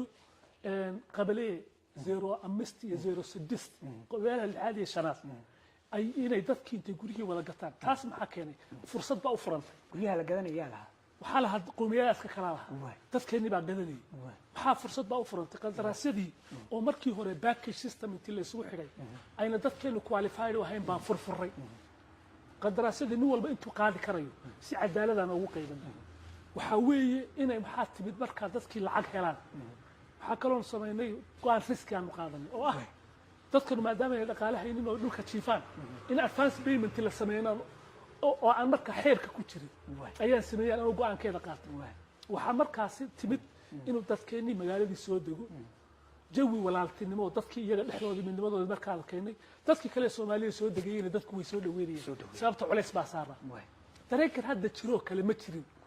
aad bay dadka Jigjiga u ahaayeen dad Soomaalinimada jecel markaanu qaxnay oo soo dhaweynta ku markaan qaxnay guriga lagu banaynay markii la soo qaxay hadda goday laga yimid nin walba nin walaalkii abu la degay sidii Madiina iyo Makko kale ansaarta waa la sameeyay lahaa nin walba lacagna la muhaajiriintii ansaarta loo walaalay ayuu walaaloobayay dad qiimo leh oo fahansan midnimada iyo wadajirka dadka tahay horta kulay dhaqaalihii uu koray midnimadii waxaad moodaa inay xaqiiqowday dadkii dhibaatadii xilligaas la jiray meesha ma taalo kursi iyo balance waxyaabo dhibaatooyin oo maamulo laga tirsadaa yimid maamuladii qabiil baa loo aanayay maamulkii hadda maamulkan ka horeeyay habka uu dhulka u maamulay cabashooyin baa ka jiray tii waxay keentay reaction laga bixiyo reactionkaasuna wax wanaagsan maaha oo dadkeena midnimadiisa wuxuu taraya in laga bixiyo noqoto marka taas iyo waxyaabahaasaa keenay markii ay sidaasi tahay waxaa lagama maarmaana inay magaalooyinkeenu noqdaan magaalooyin nolosha wada suubada caasimadda jigjiga ma aaminsani cid iga qaadi kartaa inay jirto ka iga qaadi kara maanta jigjiga godayna uu iga qaadi karaa dhagax buurra waa iga qaadi karaa macnaha waxay ka wada shalay markaa daciifkaa waa la awoodi waa in laga qaado ha maanta dadkeeni awoodtoo soomaalidu dhisan tahay lagama qaadi marka caasimad baa la rarayaa iyo meel baa loo rarayaa iyo annaga fikirka inay hadda cidyaabo kale naga dambeeyaan dad inturjubaadab kala dambaa sameeyey dee shalayta markaanu xilka haynay dadkaanu u nuglaan weyneen dhulka soomaalida iyo deegaankiisa iyo caasimadiisa aanu u diidnay inaanu usii dayno maanta usii dayn mayno ka awood badanaysay maanta usii dayno ka awood badanahay maanta maamul baa jira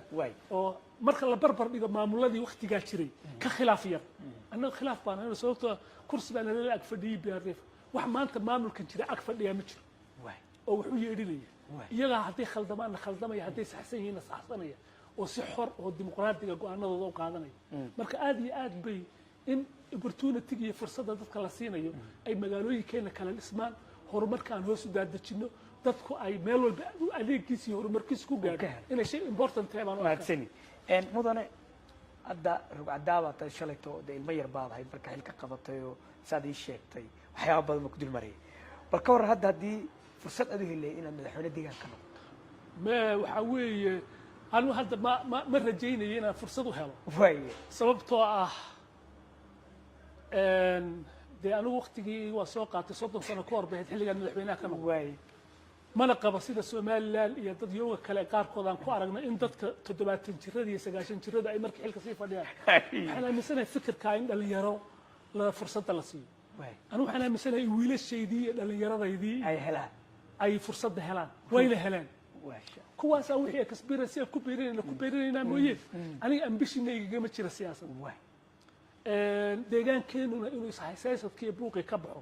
waxay u baahan tahay iyaguna kuwa wax dhageystay inay noqdaan iyagana aynu taageero waxaynu ku contribute gareyn karno aynu ku contribute hadduu siyaasi yahay hadduu caaqil yahay hadduu dhaqan yahay inaan xoojino ayaan u arkaa inay muhiimadda tahay aniga hadda ambition noocaas iguma jiro midnimada maadaama waraysiganu inta badan midnimadu badnaa maxaa keeni kara maanta ummaddeeni oo baraarugsan oo sidii shalay aanan ahayn oo xaalado kala duwan soo martay maxaa kordhin kara midnimadooda midnimada waxaa kordhin kara midnimada waxay u baahan tahay shaqo joogta in laga qabto waxay u baahan tahay dhallinyaradeenna in manhajka waxbarashada midnimada qowmiga ah lagaga sheekeeyo iyadoo laga sheekeynayo dhibaatadii ummadda soomaalidu soo martay mustacmarku u geystay maxay ahayd halgan noocay u soo gashay dad fara badan baa midnimada magaceeda u dhintay suldaan xasan gabaabe markaan ku eego mooyaala laga soo doortay markii laga soo doortay baarlamaanka Itoobiya u dhex fadhiistay ayuu yiri Soomaali baan waxa la Soomaali matida Oromaan hayde oo ka noqon kama noqonayo waa la dilay kooba laga sameeyay halganka ummadda Soomaalidu in midnimadeeda xaqiijiso soo marto 1 iyo 2 iyo 3 toona ma raggan ku sheegay aan jigjiga tusaalaha u soo qaatay iyo kuwa gobolada hoose jiraba dhammaantood midnimada iyo Soomaalinimada inay xaqiijiyaan oo magaca Soomaaliga la helo halkan fara badan baa loo soo galay waxyaabaha hadda in laga qabto tahay waa in xisbiyada siyaasaddu say midnimada qowmiga u xoojin lahayn ka shaqeeyaan waa in odayaasha waa in mucaaradiin xaafid midnimada qowmiga waa shay muqaddas waa inay ka shaqeeyaan odayaashu sida isku xidhka iyo bulshada nabadeynteeda iyagoo maamulka garabgelaya uga shaqeyn lahaayeen oo dadka loo beelay loo walaalayn lahaa isagoo aynu dawlad casri ah aynaa lahayn oo mustacbad joogu dadkeenu walaala ah waa kaan kaaga sheekeynay gabadhii baabuurka lagu dhaco biyaha faro iyo dhibaatada ka dhacda bariga dhexe intuu badaleeyahay anaa bixin labada badaleeyahay anaa bixin baliya abaskuul alla isbaday waa value aan ciyaarahayn oo aad qaali u awey inta ay nabadda dadkaasu doonayeen iyo midnimada shacabka Soomaaliya ku saysaa waa in manhajkeena waxbarashada aan ku darno waa in khudbadaha masaajidada ku daro iskuulaadka dadka wax lagu baro waa in jaamacadaha maaldhow waxay arkay jaamacadu leeyahay Ethiopian baan hayeen man lagu dooday daarintaas sax ma waxay ku tusaysaa halka inuu vacuum iyo gaab jiro gaabkaas waa inuu meesha ka baxo dadkan midnimada qowmiga maxaa dhibaato soo mareen halka noocay soo galeen maxay maanta u baahan yihiin waa in ay hay'ad xisbiyada siyaasaddu ka shaqeeyaan xukuumaddu ka shaqeyso institutionada waxbarashadu ka shaqeeyaan odayaashu intellectual ka shaqeeyaan dadka taariikhdiisii la baro waa in taariikhdii la qoro marka aan midnimada qowmiga ka lahayn midnimada qowmiga waxyaabaha asaaska u maxaa ka mid ah waa in afkiisii ay hormariyaan af Soomaaliga inaan qorro ku hadalno inaan ku hadla kaliya naloo gala laakiin inaan qoran leydii ma ogoleen lama ogolayn ruuxii warqad soomaaliya isagoo wataa lagu arko waa la dili jiray kow de wixii taariikhdaas maanta loo soo maray inaan afkeennii kobcinno oo aan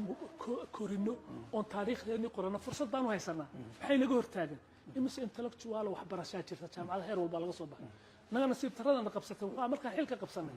waxaan ururiyey tirada dadka waxbartay jaamacadeeda 300 oo qof bay dhaafi kari waayeen 300 oo qof wixii degree ah ama diploma ah markaa la sugayay intaasay noqdeen intii baan sii qaadno Addis Ababa geeyay wasaaradda waxbarashada inaan guddiga evaluation-ka ajaag match wax la dhaho inay noo qiimeyso intii baan ku kala qoray boosaskii mas'uuliyadda maanta imisa sanadkii jaamacadda inaga galaysa imisa wax baranaysa dadka inta go'aan ku taariikhda ha qoreen dib ha loo noqdo dareenka iyo walaaltinimada qowmiyadeena laga dhaxaysa dad wax walba ka midaysan bay nahay qowmiyadaha kala baniin diinkuba kala tagsanin dhaqankuba kala tagsanin dhalasho kuba kala tagsanin qoyska ugu sheeko ugu intermarriage Soomaalida rasmiga biyuurka inaan anagu nahay barnaamijsan dadka deegaankana ah sababtoo marka hadda dib taariikhaan aan u eego aniga intaan component aan ka koobnahay jeesadkayga marka la eego mar waxa la yiraahdaa baxawaadlaas waa hawi mar waxa la yiraahdaa waxa tahay bahabartire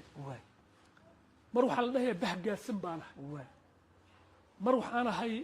ogaadeenka guurkiisa ayeedaydii aabahay dhashay isaaq bay helo berbera lagu guursaday anu qof Soomaali ah baan ahay qof kasto deegaanka joogana waa sidaas oo kale marka Soomaali darajada labaad ma nihin Soomaaliga rasmiga ah anaga ah annagu kuwa kale Soomaalida u diidanayno annagu Soomaali darajada labaad ma nihin haddaan waqtiga fursad u helay inaynu arrinteena iskobcino oo ku faano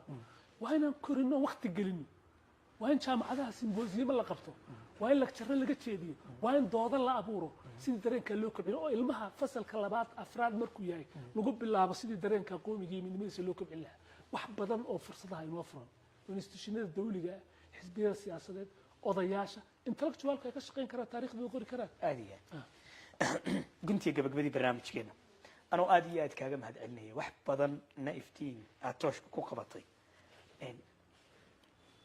maxaad intaa ku darnay waxaan intaa ku dari lahaa maanta xaaladda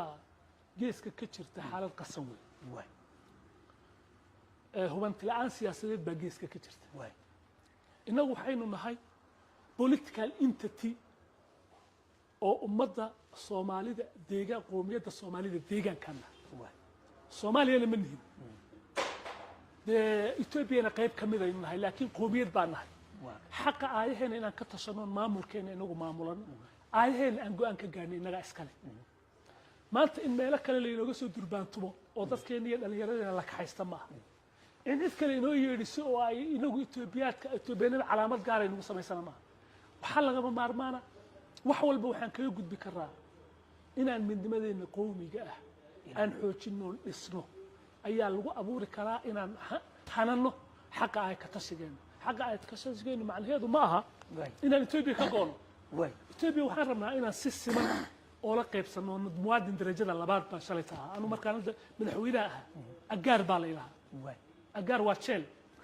laakiin ma ahayn agar liji ma ahayn qof wadanka u dhashay ma ahayn laakiin qof jeel aan ahaa Ethiopia inaan jeel ka ahaado mar raba dambe waxaan rabaa inaan agar nin wadanka u dhashay noqdo maanta bilowyaa jira xisbigii waan ku biiray barwaaqo oo dalka u taliday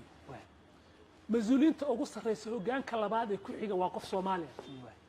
wasaaradda la siin jiray anigu shaqadii arrimaha bulshada ka soo shaqeeyay wasaaradda ugu qiimo badnaa dadka Soomaaliya la geyn jiray dadkii la geeyay waxaynu u baahanahay in go'aanadaas iyo waxyaabahan helay waa fursad talaabo fiican go'aanka in halkaas soo gaadho waa wax halgankii ummadda Soomaalida ku soo xaqiiqooban gaarnay waxay u baahan tahay inaan uga faa'iideyno midnimadeena iyo inaan danaheena